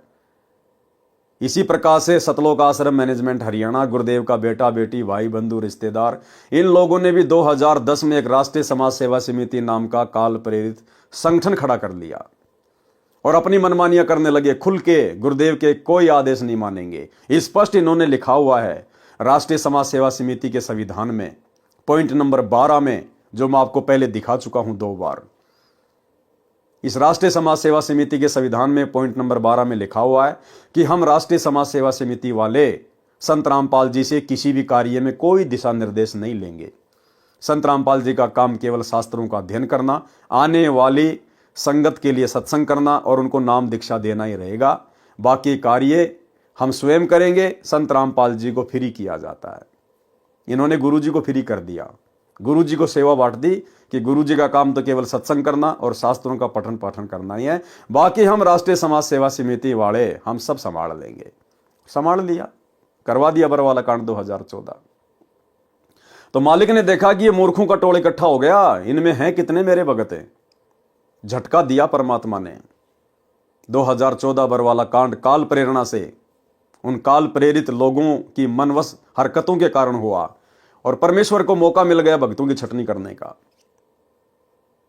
और भाई और बहनों, परमेश्वर ने आज भी उसी प्रकार से उसी आत्मा को खड़ा किया अपनी परीक्षा के लिए। इस भीड़ की परीक्षा के लिए परमेश्वर ने उसी प्रकार से अपनी आत्मा को आज खड़ा किया, मुझ पवन दास को।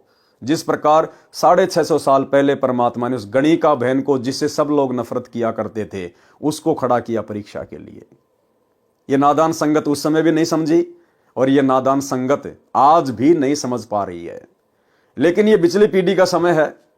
इतनी दया तो परमात्मा ने बख्श दी कि कई हजारों की संख्या में आत्माएं इस गहरी लीला को समझकर और साध संगति से जुड़कर असीम आनंद प्राप्त कर रही है, भक्ति का विशेष आनंद प्राप्त कर रही है, सतगुरु की विशेष मेहर और दया प्राप्त कर रहे हैं। बाकी लोगों के समझ में यह लीला नहीं आ पा रही है। एक दिन परमेश्वर कबीर जी ने शिष्यों की परीक्षा लेनी चाहिए कि देखूं तो कितने ज्ञान को समझे हैं। यदि इनको विश्वास ही नहीं है तो ये मोक्ष के अधिकारी नहीं है, ये तो मेरे सिर पर व्यर्थ का भार है। ये विचार करके एक योजना बनाई। अपने परम शिष्य रविदास से कहा कि एक हाथी किराए पर लाओ। उस लड़की से कहा कि बेटी आप मेरे साथ हाथी पर बैठकर चलोगी। लड़की ने कहा जो आज्ञा गुरुदेव। अगले दिन सुबह लगभग 10 बजे हाथी के ऊपर तीनों सवार होकर काशी नगर के मुख्य बाजार में से गुजरने लगे। संत रविदास जी हाथी को चला रहे थे।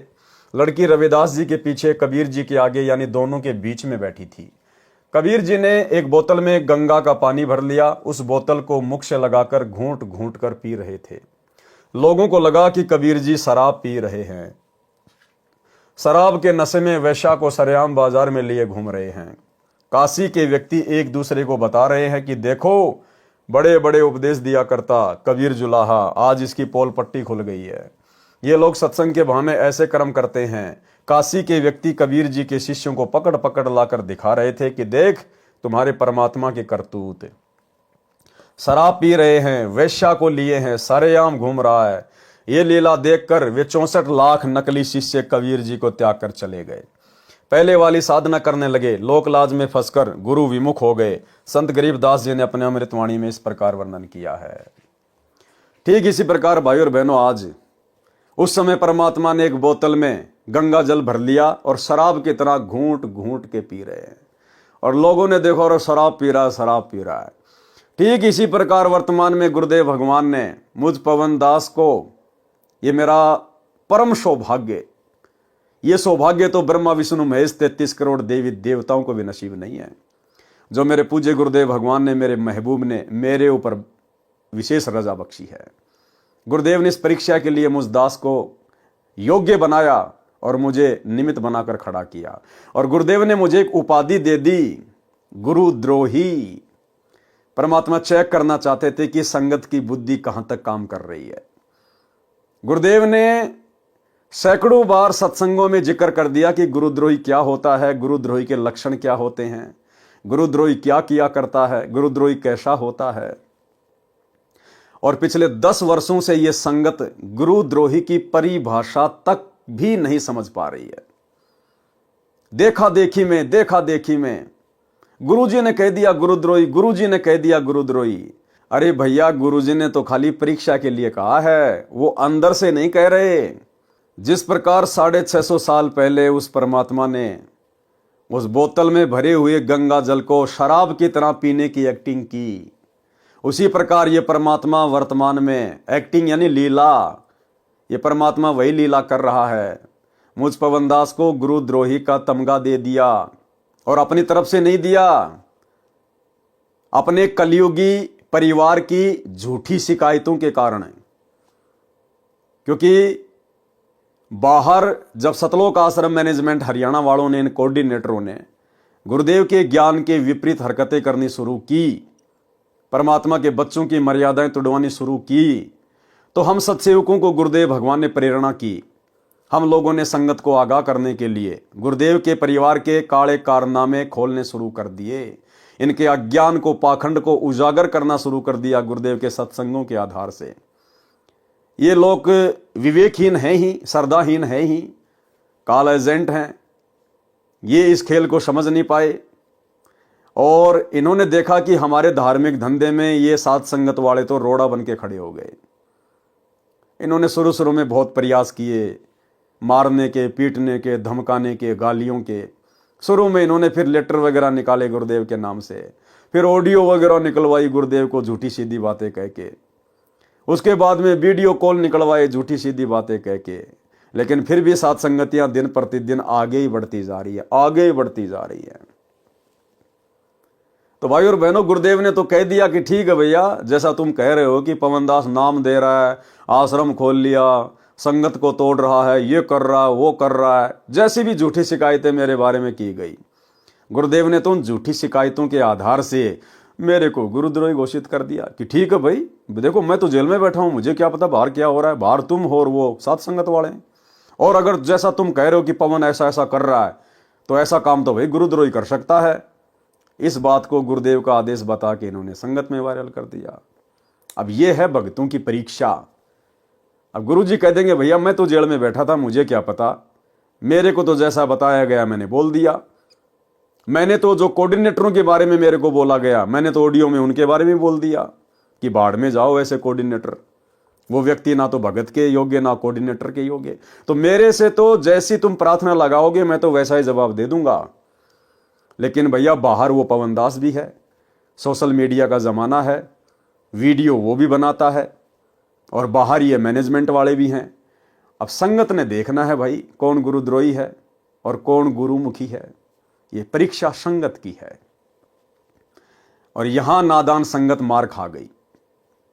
विशेष दया उन आत्माओं पे जो साथ संगति से जुड़कर इस गुप्त लीला को समझ गए, और उन्हें ये बातें ऐसी लगती हैं जैसे गुरुदेव भगवान हंसी हंसी में अपनी लीला पूरी कर रहे हैं, हंसी हंसी में।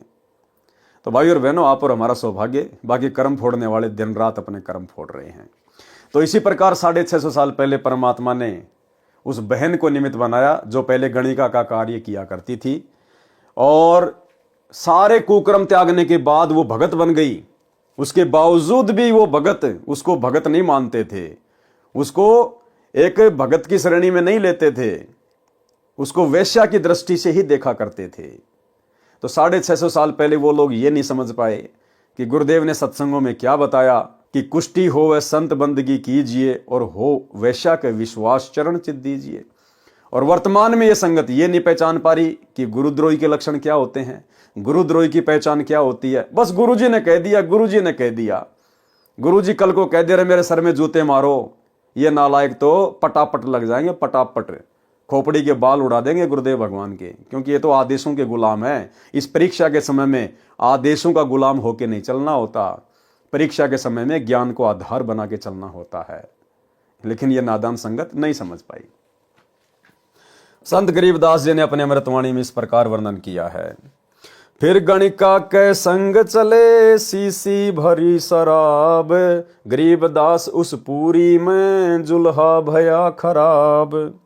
तारी बाजी पूरी में बिष्ट जुले दी नीच, गरीबदास गणिका सजी दो संतों के बीच। गावत बैन बिलास पद गंगा जल पीवंत, गरीबदास बिहल भये मतवाले घूमंत। भड़वा भड़वा सब कहें कोई न जाने खोज, दास गरीब कबीर करम बाटत सिर का बोझ। देखो गणिका संग लई कहते कोम छतीस, गरीबदास इस झूले दी का दर्शन आन हदीस। परमात्मा कबीर जी काशी के बाजार में घूमकर वापस आ गए तथा रविदास जी हाथी वाले का हाथी देकर अपने घर चले गए। कबीर जी उस लड़की के साथ उसी के मकान में जाकर उसके चौक में बैठ गए। वह लड़की सतगुरु जी के चरणों की सेवा करने लगी। कबीर परमेश्वर जी के शिष्यों में अर्जुन तथा सरजुन नाम के शिष्य शहर से बाहर गए हुए थे। वे भी उसी दिन लौट कर आए थे। अन्य शिष्यों ने उनको सब बात बताई तो उनको विश्वास नहीं हुआ और उल्टा गुरु भाइयों से कहने लगे कि आप क्या कह रहे हो, आप परमात्मा में दोष देख रहे हो, पाप में गड़ जाओगे। एक व्यक्ति ने कहा कि चलो अपनी आंखों से देख लो। उन दोनों को वेश्या के मकान के सामने ले जाकर कहा कि देखो सामने क्या हो रहा है। अर्जुन तथा सरजुन भी विचलित हो गए। विचलित तो भाई और बहनों उसी समय हो गए थे जब उन मूर्खों ने यह कहा कि तुम्हें विश्वास नहीं है क्या, चलो हमारे साथ उस गणिका के घर पे और देख लेना क्या हो रहा है। बोला चलो। इतना कहना कि चलो उसी समय फैल। अरे क्या चलो, क्या ज्ञान सीखा, क्या ज्ञान समझा, दुनिया पता नहीं क्या कहेगी। हम दुनिया के पीछे थोड़ी चलेंगे। सतगुरु को हमने ज्ञान से समझना होता है। सतगुरु एक शब्द है, हमने शब्द की परख करनी है, परख। लेकिन अर्जुन सरजुन के द्वारा उन मूर्ख शिष्यों के कहने पर अपने गुरुदेव में दोष देखते हुए उस गणिका के घर की तरफ चलना, वो तो उसी समय फेल हो गए थे। आगे जाने के बाद की कहानी तो अलग है कि उन्होंने अपने गुरुदेव को शिक्षा दी, लेकिन पहले ही वो फेल हो चुके थे। यानी किसी के भी कहने से अपने गुरुदेव में दोष देखना गुरुपद और मर्यादाओं से तुरंत नीचे गिरना है। वैश्या के मकान के सामने ले जाकर कहा कि देखो सामने क्या हो रहा है। अर्जुन तथा सरजुन भी विचलित हो गए। उस मकान में प्रवेश करके बिना दंडवत प्रणाम किए कहने लगे कि हे सतगुरु, आप इस बदनाम नीच औरत के घर ना बैठा करो। कबीर जी ने कहा कि हे अर्जुन तथा सरजुन, आप तो गुरुजी को शिक्षा देने लग गए, आप तो मेरे शिष्य नहीं रहे, आप तो गुरु बन गए हो। मैं कण कण में व्यापक हूं, ऊंच तथा नीच में निवास करता हूं। आपका शरीर भी हाड़ चाम रक्त का बना है, इस लड़की का शरीर भी उसी पदार्थ का बना है। आपको मैंने जो नाम जाप को दिया है उस पर विश्वास करके जाप करो, आपका केवल इतना कार्य है। अर्जुन सरजुन को अपनी गलती का एहसास हुआ। सतगुरु जी के चरणों में गिरकर क्षमा याचना की। परमेश्वर जी ने कहा कि अर्जुन सरजुन, आपका मोक्ष अब मेरे इस शरीर से नहीं हो सकता, क्योंकि आपको ग्लानि हो चुकी है। आप मेरे में दोष देख रहे हो, ऊपर से क्षमा याचना कर रहे हो। अपने मन का दोष सतगुरु से सुनकर रो रो कर पूछा कि हम पापियों का उद्धार कब होगा, फिर मानव जन्म पता नहीं कौन से युग में मिलेगा, फिर सतगुरु मिलन कठिन है, ये वचन कहकर चरणों में गिर गए और अपने इसी मानव शरीर में मोक्ष कराने की विनती की। भाई और बहनों, यही गलती तो वर्तमान में हो रही है। क्या कहा कबीर परमात्मा ने कि भैया अब तुम्हारा मोक्ष नहीं हो सकता, क्योंकि तुमने मेरे अंदर दोष देख लिया है, अपने जैसा मानुष मान लिया मुझे। और वही गलती इस काल ने सतलोक आश्रमों से जुड़ी हुई लाखों की संगत से 8 सितंबर के दिन सतगुरु का जन्मदिन मनवा कर करवा डाली है। अब जो आत्मा इन आश्रमों में सतगुरु का जन्मदिन मनाती हैं या मना चुकी हैं, अब आगे भाई और बहनों, यदि वो कभी सतगुरु का प्रकट दिवस मनाएंगी तो खाली देखा देखे में मनाएंगी, भीड़ को देखकर मनाएंगी, ज्ञान को आधार बनाकर नहीं। अगर ज्ञान को आधार बनाया होता तो आज वो सात संगतियों में होती। एक बार भी अपने गुरु का जन्मदिन मनाकर इतनी बड़ी महागलती ना करती। लेकिन ये लोग तो 2019 से लगातार इन आश्रमों में 8 सितंबर के दिन सतगुरु रामपाल जी का जन्मदिन मना रहे हैं। और 2019 में तो स्पेशल हिसार जेल से पीला पर्चा आ गया था सतगुरु रामपाल जी परमेश्वर जी के नाम से कि बच्चों मेरा जन्मदिन मनाओ। भैया परीक्षा कि बच्चों मेरे सर में 5-5 जूते मारो। और वही आश्रमों से जुड़ी हुई संगत ने गुरु का जन्मदिन मनाकर गुरु के सर में जूते मार दिए। कुछ एक भगत बच गए जो साथ संगति से जुड़े हुए थे, उन्होंने बुद्धि विवेक का इस्तेमाल किया और 8 सितंबर को गुरु का जन्मदिन ना मनाकर उनका प्रकट दिवस मनाना शुरू कर दिया। जिस प्रकार उस भगत ने जूता निकाला लेकिन गुरु के सिर में नहीं मारे, अपने सिर में मारे, ठीक इसी प्रकार हम सत्सेवकों ने भी 8 सितंबर को मनाया लेकिन जन्मदिन नहीं, अपने गुरु का प्रकट दिवस है। और इस परीक्षा में हम सभी भगत भाई बहन सफल हुए। भाई और बहनों, ये सूक्ष्म खेल है, ये सूक्ष्म मार्ग है, ज्ञान मार्ग है। ये परमात्मा पूरी धरती के लिए नहीं आता, पूरी पृथ्वी के प्राणियों के लिए नहीं आता। ये परमेश्वर अपनी चंद आत्माओं के लिए आता है। अगर ये परमात्मा पूरी पृथ्वी के प्राणियों को पार करने के लिए आता तो ये बात कभी ना बोलता कि गोता मारूं स्वर्ग में जा बैठूं पाताल और गरीब दास ढूंढत फिरूं अपने हीरे माणिक लाल। ये केवल हीरे माणिक लाल का व्यापारी है, कबाड़ का व्यापारी नहीं है। और हीरे माणिक लाल अपनी विशेष आत्माएं गुरुदेव ने 2014 बरवाला कांड के बाद से साध संगतियों से जोड़ दी हैं। तब कबीर परमेश्वर जी ने कहा कि विक्रमी संवत 1774 में दिल्ली से लगभग 30 मील पश्चिम की ओर एक छोटे से गांव में मेरा अंश जन्म लेगा। उसके द्वारा तुम्हारा कल्याण होगा। 10 वर्ष की आयु में उसको मैं सतलोक से आकर गुरु पद प्रदान करूंगा। आप उससे दीक्षा लेकर अपना कल्याण कराना। उसका जब जन्म होगा और मैं उसको गुरु पद प्रदान करूंगा तब तुम्हें एक सौपन आएगा, उसमें मैं तुमको उस गांव का नाम, उसके पिता का नाम बता दूंगा। वहां जाकर दीक्षा लेकर सावधान रहकर भक्ति करना। तुम्हारा कल्याण इसी शरीर में हो जाएगा। तुम्हारा यह शरीर मेरी कृपा से 250 वर्ष तक बना रहेगा। क्या कहा परमात्मा ने कि तुम्हारा कल्याण इसी शरीर में हो जाएगा, लेकिन नहीं हुआ भाई और बहनों। क्योंकि जो वचन परमात्मा ने पहले निकाल दिए थे कि अर्जुन सर्जुन अब तुम मेरे इस शरीर से पार नहीं हो सकते। भाई जब सतगुरु के उस शरीर से पार नहीं हो सकते तो भला भगत अपने उसी शरीर में कैसे पार हो जाएगा। लेकिन परमेश्वर ने अर्जुन सर्जुन का मन रख दिया कि इसी शरीर में पार हो जाओगे, लेकिन वो पार नहीं हो पाए। भाई और बहनों, अब आगे जब हम मुक्ति बोध के सरलार्थ के ऊपर चलेंगे तो गुरुदेव ने स्पष्ट रूप से अर्जुन सर्जुन की कथा में लिखा हुआ है कि उन आत्माओं का अब फिर से जन्म होगा। गरीबदास जी के समय में उन आत्माओं को परमात्मा ने अपनी शरण में लेकर केवल मोक्ष का अधिकारी बनाया था। अब पिछली पीढ़ी में उनका जन्म होगा या हो चुका होगा, क्योंकि साधु वचन पलटे नहीं, पलट जाए ब्रह्मांड। उससे दीक्षा लेकर सावधान रहकर भक्ति करना। तुम्हारा कल्याण इसी शरीर में हो जाएगा। तुम्हारा यह शरीर मेरी कृपा से 250 वर्ष तक बना रहेगा। ऐसा लगेगा जैसे 60-70 वर्ष का शरीर है। वे दोनों दिल्ली की दिशा को चल पड़े। अपनी मूर्खता पर रो रहे थे, कह रहे थे कि हमने अंधविश्वास करके परमात्मा को खो दिया, अब कभी ऐसी गलती नहीं करेंगे। उन्होंने कभी नहीं सोचा कि 250 वर्ष तक यह शरीर कैसे रहेगा।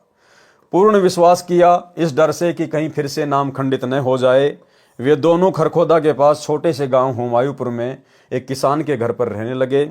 संत गरीबदास जी का जन्म विक्रमी संवत 1774 में वैशाख पूर्णमासी को ब्रह्म मुहूर्त में छोटे से गांव छुडानी में हुआ, जो बहादुरगढ़ से 15 किलोमीटर दूर झज्जर रोड से 2.5 किलोमीटर अंदर पश्चिम की ओर गांव दुलेड़ा से लिंक रोड पर जाता है, वहां पर है।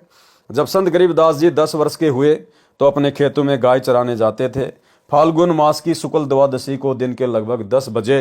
अब भाई और बहनों, गरीबदास जी कोई कबीर परमात्मा के अंश नहीं थे, ना उन्होंने जन्म लिया था, खुद कबीर परमात्मा ही थे। ये लीला करता है परमात्मा इसी प्रकार से भगत और भगवान की। 650 साल पहले काशी के भंडारे में भी परमात्मा ने एक अन्य रूप बनाया, केशव बंजारे को। दुनिया को लग रहा था ये दो अलग अलग हैं, लेकिन दोनों शक्ति एक ही थी। और अंत में भंडारे के बाद केशव बंजारा कबीर परमात्मा में समा गए थे। इसी प्रकार भाई और बहनों, गरीबदास जी और कबीर परमात्मा एक ही शक्ति थे। आप एक शब्द सुनते हैं गुरुदेव का, मूर्ख मनवा काल की चिंता क्यों सताती है, सतगुरु अपना साथी है। आगे चलकर इसमें एक चौपाई आती है कि सत्य पुरुष ने छुड़ानी में बलराम की गऊ चराई और गंगा जी को प्रकट करके रानी मात नवाई। तो बलराम कौन थे? गरीबदास जी के पिताजी थे। तो बलराम की गऊ कौन चराया करता था? गरीबदास जी चराया करते थे। यहां पर गरीबदास जी को सत्य पुरुष कहा गया है कि सत्य पुरुष ने छुड़ानी में बलराम की गऊ चराई। अरे गाय तो गरीबदास जी ने चराई थी ना, सत्य पुरुष तो कबीर जी हैं। कबीर जी ने कौन से दिन उनकी गाय चराई थी? इसका मतलब गरीबदास जी खुद ही सत्य पुरुष थे, खुद ही सतगुरु रामपाल जी भगवान थे। भाई और बहनों, ये ज्ञान मार्ग है, हमने गुरुदेव के सत्संगों को समझना पड़ेगा। परमात्मा कहते हैं शब्द सैन सतगुरु की पहचान है, पावे अटल सुहाग रे। गुरुदेव सत्संग में संकेत छोड़ते हैं और संकेत जिस शिष्य को समझ में आने लग गए वो मोक्ष का अधिकारी है। और आज दया हो गई साथ संगत वाले भाई बहनों पर, सबको ये संकेत भली भांति समझ में आ चुके हैं। तुम्हारा कल्याण इसी शरीर में हो जाएगा। तुम्हारा यह शरीर मेरी कृपा से 250 वर्ष तक बना रहेगा। ऐसा लगेगा जैसे 60-70 वर्ष का शरीर है। वे दोनों दिल्ली की दिशा को चल पड़े। अपनी मूर्खता पर रो रहे थे, कह रहे थे कि हमने अविश्वास करके परमात्मा को खो दिया, अब कभी ऐसी गलती नहीं करेंगे। उन्होंने कभी नहीं सोचा कि 250 वर्ष तक यह शरीर कैसे रहेगा। पूर्ण विश्वास किया इस डर से कि कहीं फिर से नाम खंडित ना हो जाए। वे दोनों खरखोदा के पास छोटे से गांव हुमायूंपुर में एक किसान के घर रहने लगे। गरीबदास जी का जन्म विक्रमी संवत 1774 में वैशाख पूर्णमासी को ब्रह्म मुहूर्त में छोटे से गांव छुड़ानी में हुआ, जो बहादुरगढ़ से 15 किलोमीटर दूर, झज्जर रोड से 2.5 किलोमीटर अंदर पश्चिम की ओर गांव धुलेड़ा से लिंक रोड जाता है, वहां पर है। जब संत गरीबदास जी 10 वर्ष के हुए तो अपने खेतों में गाय चराने जाते थे। फाल्गुन मास की शुक्ल द्वादशी को दिन के लगभग 10 बजे नला नामक खेत में गांव कबलाना की सीमा के पास परमेश्वर कबीर जी सत्यलोक से चलकर आए। बालक गरीबदास जी को मिले, कवारी गाय का दूध पिया, संत गरीबदास जी को दीक्षा दी तथा सत्यलोक ले गए। फिर पृथ्वी पर शरीर में छोड़ा। उसी रात्रि में अर्जुन सर्जुन को शौपन में बताया कि गांव छुड़ानी, नाम गरीबदास, पिता का नाम बलराम, नाना का नाम शिवलाल जाट, जाओ और दीक्षा ले लो। दोनों ने सुबह उठकर एक दूसरे को अपना अपना शौपन बताया। जिस किसान के घर रह रहे थे उसी के रेड़ू छोटी बैलगाड़ी में बैठकर छुड़ानी गए तो नाम पूछा, सही पाया। संत गरीबदास जी ने कहा कि आओ अर्जुन सर्जुन, परमात्मा का आदेश है, दीक्षा लो। उन्होंने दीक्षा ली। कुछ वर्ष छुड़ानी गांव में संत गरीबदास जी के पास रहे, फिर शरीर त्याग कर चले गए। उनका भी पुनर्जन्म होगा। अब देखो भाई और बहनों, यहां भी लिख दिया परमात्मा ने। क्या कह रहे हैं परमात्मा? उनका भी पुनर्जन्म होगा जो इस भक्ति समय में होगा। अब उनका मोक्ष होगा, अन्यथा गुरुद्रोही भी हो सकते थे, इसलिए उनको शरीर में रखकर उनकी श्रद्धा बनाए रखी। इसलिए भाई और बहनों, दास बार बार आप जियों को कहता आया है। ये प्रमाण तो दास ने देखे भी नहीं थे, ये प्रमाण तो अब निकल निकल के आ रहे हैं। परमात्मा दास को अंदर से ही वैसे ही प्रेरणा करते थे कि भैया अभी तक किसी का भी मोक्ष नहीं हुआ। गरीबदास जी ने अर्जुन सर्जुन का मोक्ष नहीं किया क्योंकि वो किसी का मोक्ष करने नहीं आए थे। वो खाली कबीर सागर में कबीर पंथियों ने काल प्रेरणा से जो मिलावट कर दी थी, उस मिलावट को दूर करने के लिए एक नया ग्रंथ साहिब लिखने के लिए आए थे। अरे गरीबदास जी के 2 परम शिष्य थे, बनखंडी दास और संतोष दास। जब उन्हीं का मोक्ष नहीं हुआ तो भला अर्जुन सर्जुन का कैसे मोक्ष हो जाता? मोक्ष तो अब होगा। सतयुग से लेकर कलयुग की प्रथम पीढ़ी तक जितनी भी आत्माएं, उन सब का अब परमात्मा इस कलयुग की बिचली पीढ़ी में उद्धार करेंगे। इस समय परमात्मा उनको पुनर्जन्म देंगे, फिर से उनको मौका देंगे। यदि आजीवन मर्यादा में रहेंगे, सतगुरु रामपाल जी को भगवान मानेंगे, तो भाई और बहनों मोक्ष होगा। अन्यथा जरूरी नहीं है कि वर्तमान में जन्म दे दिया तो मोक्ष हो जाएगा। मोक्ष के लिए तो मर्यादा जरूरी है। तो अर्जुन सर्जुन को अब परमेश्वर जन्म देंगे या दे दिया होगा, जैसे भी मालिक की मौज, लेकिन उद्धार नहीं हुआ। क्या कह रहे हैं? फिर शरीर त्याग कर चले गए, उनका भी पुनर्जन्म होगा जो इस भक्ति युग में होगा। अब उनका मोक्ष होगा, अन्यथा गुरुद्रोही भी हो सकते थे, इसलिए उनको शरीर में रखकर उनकी श्रद्धा बनाए रखी। और भाइयों और बहनों, जितनी भी टॉप मोस्ट आत्माएं हैं, जितनी भी टॉप मोस्ट आत्माएं हैं, सारी की सारी आत्माएं साध संगति वाले ही हैं। कारण यह था कि वे घर त्याग कर सतगुरु कबीर जी के शिष्य बने थे। वे कबीर जी से विमुख होकर किसी काल के दूत गुरु के आश्रम में रहते, उनका रंग चढ़ना ही था, वे भक्तिहीन हो जाते। उनके ऊपर विशेष कृपया परमेश्वर कबीर जी ने की थी। वैसे तो ये गलती क्षमा योग्य नहीं होती। आप और हमें समझा रहे हैं गुरुदेव कि जो गलती उन्होंने की थी 650 साल पहले, अपने गुरु के ऊपर संदेह पैदा करके, अपने गुरु को शिक्षा देकर, ये गलती वर्तमान में तुम ना कर देना। आप और हम पिछली पीढ़ी वालों को परमात्मा शिक्षा दे रहे हैं कि वैसे तो ये गलती क्षमा योग्य नहीं होती। इसलिए आप और हम भाई बहन वर्तमान में इतना ज्ञान प्राप्त करके इस मोक्ष टाइम में कलयुग की पिछली पीढ़ी में जन्म लेकर फिर से ये गलती ना कर दें, क्योंकि किसी को नहीं पता कि कौन सी आत्मा कौन है, कौन सी आत्मा कौन है। अगर वही गलती फिर से कर दी, फिर परमात्मा मौका नहीं देगा। गंगा दरिया में डुबोकर मारने की कुचेष्टा। कबीर परमेश्वर जी की ये लीला देखकर काशी के लोग कहने लगी कि ये जुलाहा भ्रष्ट हो गया है। भरे बाजार में दिन के समय शराब पीकर वैश्या के साथ घूम रहा है। लोक लाज समाप्त कर दी है। हमारी बहन बेटियों का बाहर निकलना मुश्किल कर दिया है। बाप बेटी भाई बहन कैसे यह अभद्र क्रिया सहन करेंगे। चलो राजा वीर सिंह बघेल जी को शिकायत करते हैं। हजारों की संख्या में जनता राज दरबार के सामने जाकर कबीर जी को सजा दो के नारे लगाने लगी। उस दिन दिल्ली का सम्राट सिकंदर लोदी भी काशी में आया था। उस दिन राज दरबार में ही उपस्थित था। दोनों नरेश बाहर आए, जनता की शिकायत सुनी तो सिकंदर राजा क्रोधित होकर बोला कि कबीर को बुला कर लाओ। परमात्मा को सिपाही पकड़ कर लाए। अब ये होती है भाई और बहनों हरामखोरी, ये होती है काल प्रेरणा।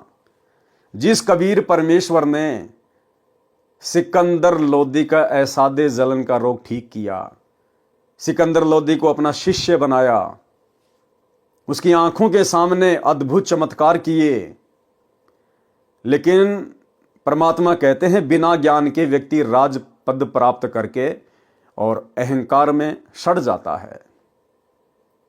और जनता के दबाव में आकर कि जनता कबीर जी के प्रति आक्रोश में है और यदि जनता की बात नहीं मानी, कहीं मेरा राज ना चला जाए, जनता बगावत ना कर दे, और नालायक ने सारी हदें पार कर दी।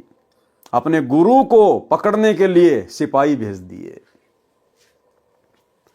राजा सिकंदर ने कहा, संत गरीबदास जी की वाणी, कहो कबीर ये क्या किया गणिका लीनी संग। गरीबदास साहा कहे पड़या भक्ति में भंग। सिकंदर लोदी शिक्षा दे रहा कि कबीर तूने ये क्या कर दिया। अपने गुरु को दंडवत भी नहीं किया क्योंकि सामने जनता खड़ी थी, लोकलाज में आ गया और अपने गुरु को सबके सामने शिक्षा दे रहा है कि कहो कबीर ये क्या किया। तेरी तो भक्ति में, तेरे तो भजन में भंग पड़ गया, ऐसा कर्म तूने क्यों कर दिया। कहो कबीर ये क्या किया गणिका लीनी संग। गरीबदास सहा कहे पड़या भक्ति में भंग। कहे कबीर साह से सुनो अर्ज आवाज।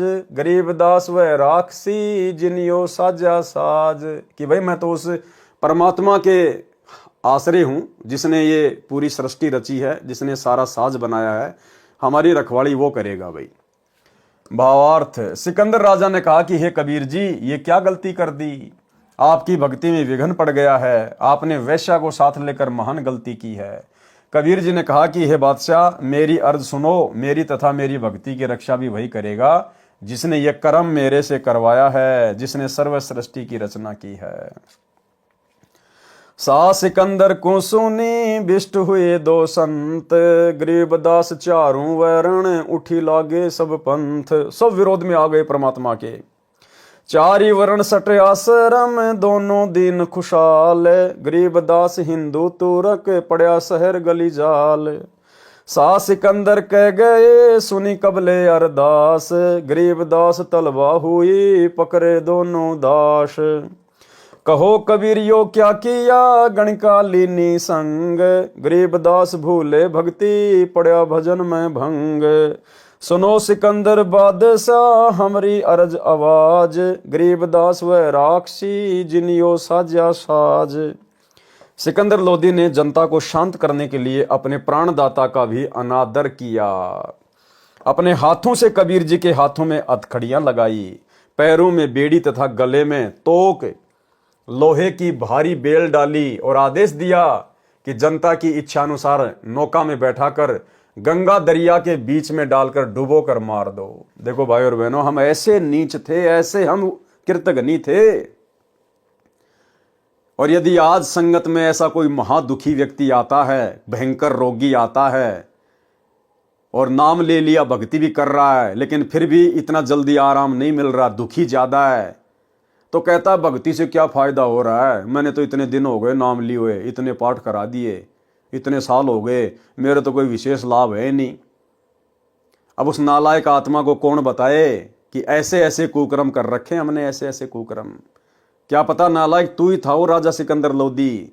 शुक्र मना कि भगवान ने तेरे को, जो तूने इतना भयंकर कुकर्म किया अपने गुरु के साथ, परमात्मा के साथ, फिर भी दयालु भगवान ने तेरे को मनुष्य जन्म दे दिया और अपनी शरण में लेकर तेरे उस 650 साल पहले वाले भयंकर कुकर्म को, उस अपराध को परमात्मा धीरे धीरे मिटा रहा है। और तू कह रहा कि क्या फायदा हो रहा है। तो भाई और बहनों, इस ज्ञान को समझने के बाद, ये गुरु समझ में आने के बाद, हम चाहे सुख में रहें चाहे दुख में रहें, हमने परमात्मा की महिमा ही करनी है, गुणगान ही करना है। धीरे धीरे रे मनवा धीरे सब कुछ होए, माली सींचे 100 घड़ा समय आए फल होए। क्या पता हम क्या क्या कुबद करके, कितने भयंकर अपराध करके आप और हम इस कलयुग की बिचली पीढ़ी तक आए हैं। तो कहते हैं तेल तो तिलों से निकलेगा। तो धीरे धीरे परमात्मा हमारे अपराध, हमारे पाप कर्म इस भक्ति से, अपने आशीर्वाद से धीरे धीरे ही समाप्त करेंगे। ये उनकी प्रोसीजर है। राजा की आज्ञा मिलते ही सिपाही तथा जनता के कुछ व्यक्ति कबीर जी को नौका में बैठाकर गंगा दरिया के मध्य ले जाकर उठाकर दरिया के जल में फेंक दिया। गंगा दरिया में अथाह जल था। कबीर परमेश्वर जी की हथकड़ी, बेड़ी तथा गले की तोक अपने आप टूट गई। कबीर परमेश्वर जी जल के ऊपर सुखासन आलती पालती लगाकर बैठे रहे, जल में डूबे नहीं। ये अचरज देखकर भी उन मूर्खों ने परमेश्वर को नहीं समझा। उनके साथ राजा सिकंदर का धार्मिक पीर शेख तकी भी था, जिसने ये मोर्चा संभाल रखा था।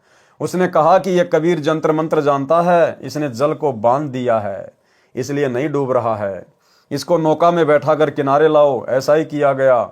शेख तकी ने कहा कि इसके शरीर के साथ भारी पत्थर बांधकर पुनः गंगा के मध्य ले जाकर जल में फेंक दो।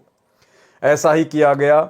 इस बार भी सब पत्थर बंधन मुक्त होकर जल में डूब गए, परंतु परमेश्वर कबीर जी जल के ऊपर सुखासन लगाए बैठे रहे। नीचे से गंगा जल की लहरें बह रही थी, परमेश्वर आराम से जल के ऊपर बैठे थे।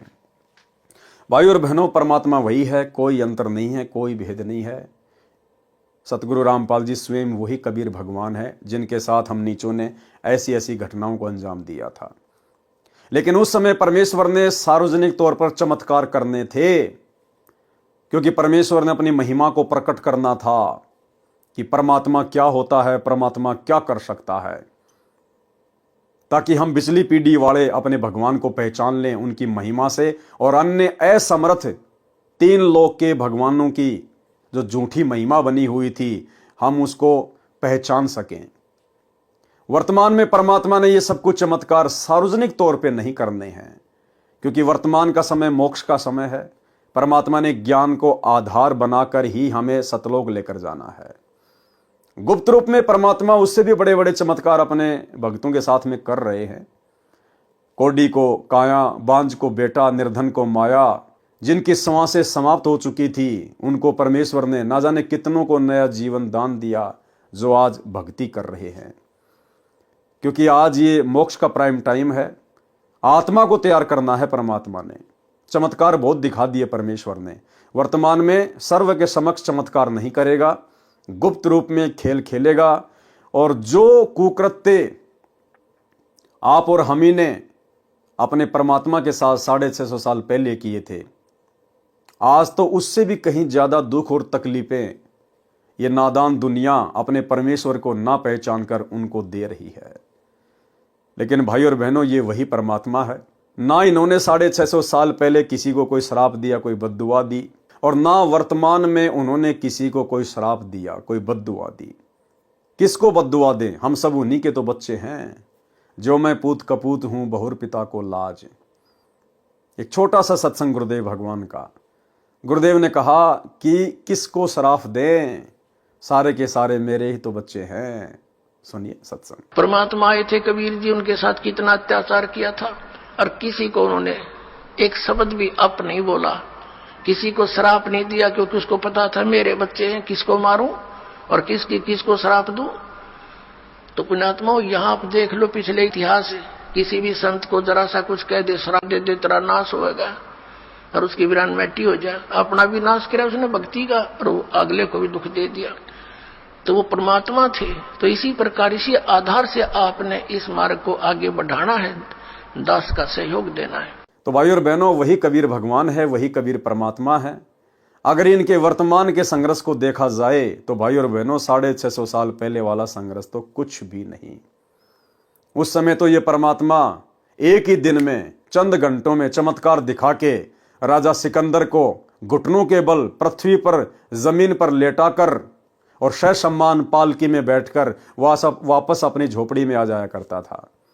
लेकिन वर्तमान में परमात्मा ऐसा नहीं कर रहा है, और पिछले 10 वर्षों से भगवान हिसार की छोटी जेल में बैठा हुआ है। पिछले 10 वर्षों से। सोचने की बात है, ये कोई सामान्य घटना नहीं है। ये सारी सृष्टि का मालिक, असंख्य ब्रह्मांडों को रचने वाला ब्रह्मा विष्णु महेश भी जिसके पैर के नाखून के बराबर नहीं है। गरीब जमजोरा जहां से डरे, मिटे कर्म के लेख, अदली असल कबीर है, कुल का सतगुरु एक। ऐसा समर्थ भगवान, जाके अर्ध रूम पर शकल पसारा, ऐसा पूर्ण ब्रह्म हमारा। गरीब ऐसा सतगुरु हम मिल्या, बेपरवाह अबंध, परम हंस पूर्ण पुरुष, रोम रोम रवि चंद। ऐसा समर्थ भगवान, और 10 साल से जेल में एक आम व्यक्ति की भांति, एक आम संत की भांति बैठा हुआ है। किसी को महसूस भी नहीं होने दे रहा, चेहरे पे कोई शिकन भी नहीं, किसी को कोई बद्दुआ या शराब भी नहीं। तो परमात्मा नहीं तो और क्या है? यदि ज्ञान आधार से समझ लिया तो हमारा भला है, अन्यथा आने वाले 2028 युग परिवर्तन वाले विनाशकारी समय में तो भाई बच्चा बच्चा इनको परमात्मा मानेगा, अपना बाप मानेगा। क्योंकि उस समय जीवन रक्षा का और कोई साधन दुनिया को दिखाई नहीं देगा। तो वही परमात्मा आज भी धरती पर प्रकट है। परमेश्वर आराम से जल के ऊपर बैठे थे। शेख तकी ने कहा कि सब उपस्थित जनता कबीर को पत्थर मार डालो। ऐसा ही किया गया। फिर तीर चलाने वाले सैनिकों से कहा कि तीर मार मार कर कबीर की हत्या कर दो। परंतु परमेश्वर कबीर जी की ओर न तो पत्थर आया न तीर। शेख तकी कबीर जी को मारने का अवसर हाथ से जाने नहीं देना चाहता था। शेख तकी ने कहा कि तोप मंगाओ, उसमें गोले मारकर काम तमाम कर दो। ऐसा ही किया गया। तोप यंत्र से गोले चलाए गए, परंतु कबीर परमेश्वर के आसपास एक भी नहीं गया। कोई तो वही किनारे पर जाकर गंगा जल में गिर जाए, कहीं दूसरे किनारे पर जाकर गंगा किनारे शांत हो जाए, कोई कुछ दूर तालाब में जाकर गिरे, परंतु परमेश्वर के निकट एक भी ना जाए। इस प्रकार 4 पहर यानी 12 घंटे तक ये जुल्म शेख तकी करता रहा। जनता का विवेक धर्म गुरुओं ने हर रखा था। परमेश्वर कबीर जी ने दया करी, जल के अंदर समा गए। शेख तकी खुशी से नाचने लगा कि डूब गया दुश्मन।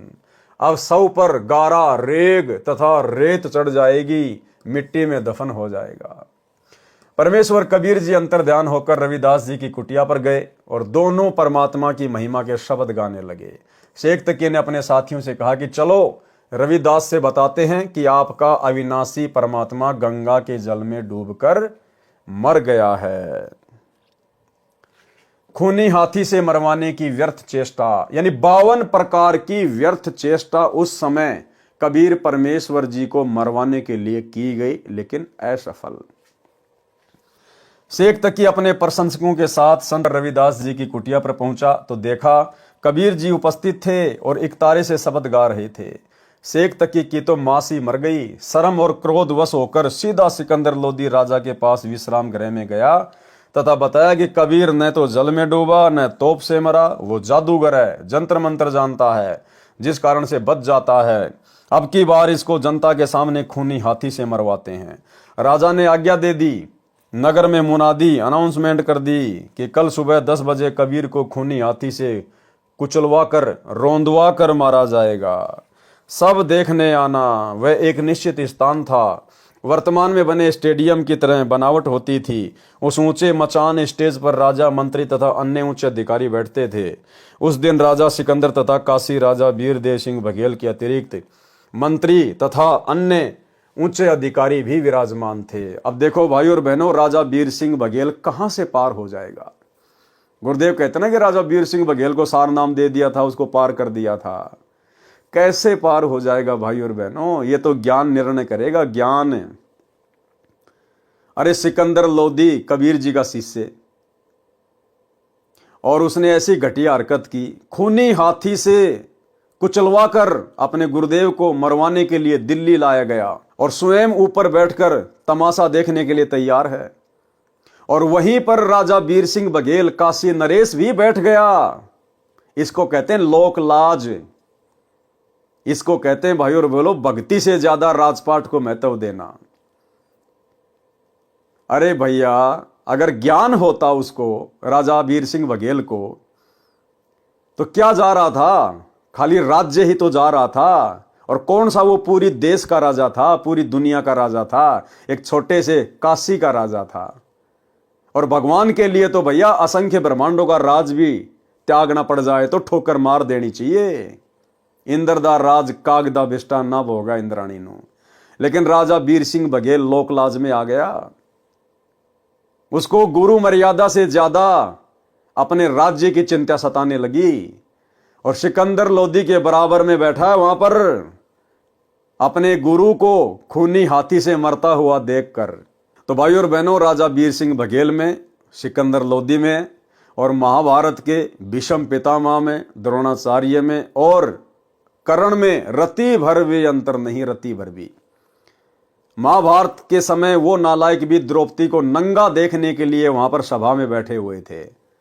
और यहां तो उससे भी बड़ा अपराध, अपने गुरु को खूनी हाथी से मरता हुआ देखने के लिए सिकंदर लोदी और वीर सिंह बघेल बैठे हुए हैं।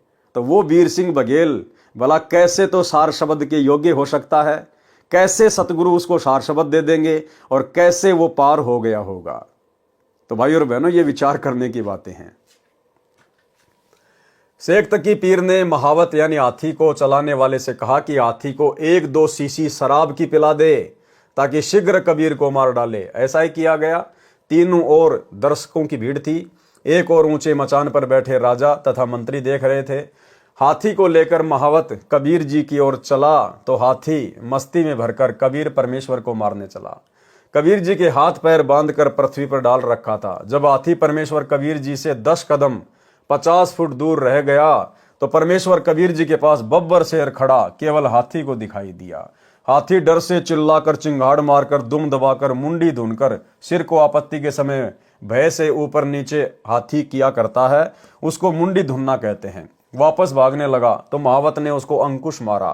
फिर भी हाथी वापस भागने लगा। साथ खड़े सैनिकों ने हाथी की हीकों में पशु के अगले पैरों के ऊपर के जोड़ों को हीक कहते हैं, जो शरीर से लगे होते हैं। जैसे आप और हमारी ये जो है जगह, इसको कहते हैं हीक। भाले मारे, हाथी की कुखों में भाले मारे। कुख पशु के पेट का वह भाग है जो बराबर में दोनों ओर हड्डी रहित होता है। चारा चरने के पश्चात वह भाग ऊपर उठ जाता है। पशु के भूखा होने पर वह अंदर को चला जाता है। वह कोमल भाग होता है। वहां पर लाठी डंडे के सिरे से खोद मारने से भी पशु को बहुत पीड़ा होती है। परंतु हाथी परमेश्वर कबीर जी की ओर न जाकर अन्य दिशा को भागने की कोशिश कर रहा था। तब परमेश्वर कबीर जी ने महावत को भी सिंह के दर्शन करा दिए। डर के मारे वह भी हाथी से गिर गया। हाथी भाग गया। तब परमेश्वर कबीर जी के सब रस्से टूट गए और परमात्मा खड़े हुए। अंगड़ाई ली तथा जमाही, मुख खोलकर क्रिया की जाती है, ली तो इतने लंबे बढ़ गए कि सिर आसमान को लगा दिखाई दे रहा था। शरीर से अजब प्रकाश निकल रहा था। उसे देखकर दिल्ली का सम्राट सिकंदर भयभीत होकर मचान से उतरकर परमेश्वर के चरणों में गिर गया और बोला कि हे अल्लाह, सिर्फ अब की बार मेरा गुनाह अपराध क्षमा कर दो। यह दृश्य केवल सिकंदर राजा को ही नजर आ रहा था। फिर कबीर जी ने अपना सामान्य स्वरूप बना लिया और राजा को समझाकर अपनी कुटिया पर चले गए। सिकंदर राजा को तथा वीर सिंह बघेल राजा को कबीर जी के चरणों में गिरते देख शेख तकी ईर्ष्या से जल भुन गया तथा उपस्थित जनता से कहा कि कबीर जी ने जंतर मंत्र करके हाथी को भगा दिया। राजा सिकंदर तथा काशी नरेश वीर सिंह भी अपराधी जुलाहे का सम्मान कर रहे हैं। आपका इस नगरी में रहने का कोई औचित्य नहीं रह गया है। ये बात सुनकर सब जनता जन कहने लगे कि पीर जी, आप ठीक कह रहे हो, हम काशी त्याग कर चले जाएंगे। सिकंदर लोधी राजा तथा वीर सिंह ने स्वयं उनको समझाया तथा नगरी न त्यागने के लिए राजी किया। किसी भी व्यक्ति ने इतने चमत्कार देखकर भी परमात्मा को नहीं पहचाना। शास्त्रार्थ महर्षि सर्वानंद तथा परमेश्वर कबीर देव जी का। तो भाई और बहनों, आज की वीडियो में केवल इतना ही। कल रात्रि 8 बजे पूज्य गुरुदेव सतगुरु रामपाल जी परमेश्वर जी के आशीर्वाद से हम आगे के विवरण को पढ़ेंगे, जिसमें पंडित सर्वानंद को कैसे गुरुदेव भगवान ने अपनी शरण में लिया। तो कल रात्रि 8 बजे सभी भाई बहन लाइव जुड़िए दास के फेसबुक पेज पवन दास इस लाइव के ऊपर। तब तक गुरुदेव भगवान हम सबको आज्ञा दें, इजाजत दें, आशीर्वाद दें। बंदी छोड़ सतगुरु रामपाल जी भगवान की जय हो।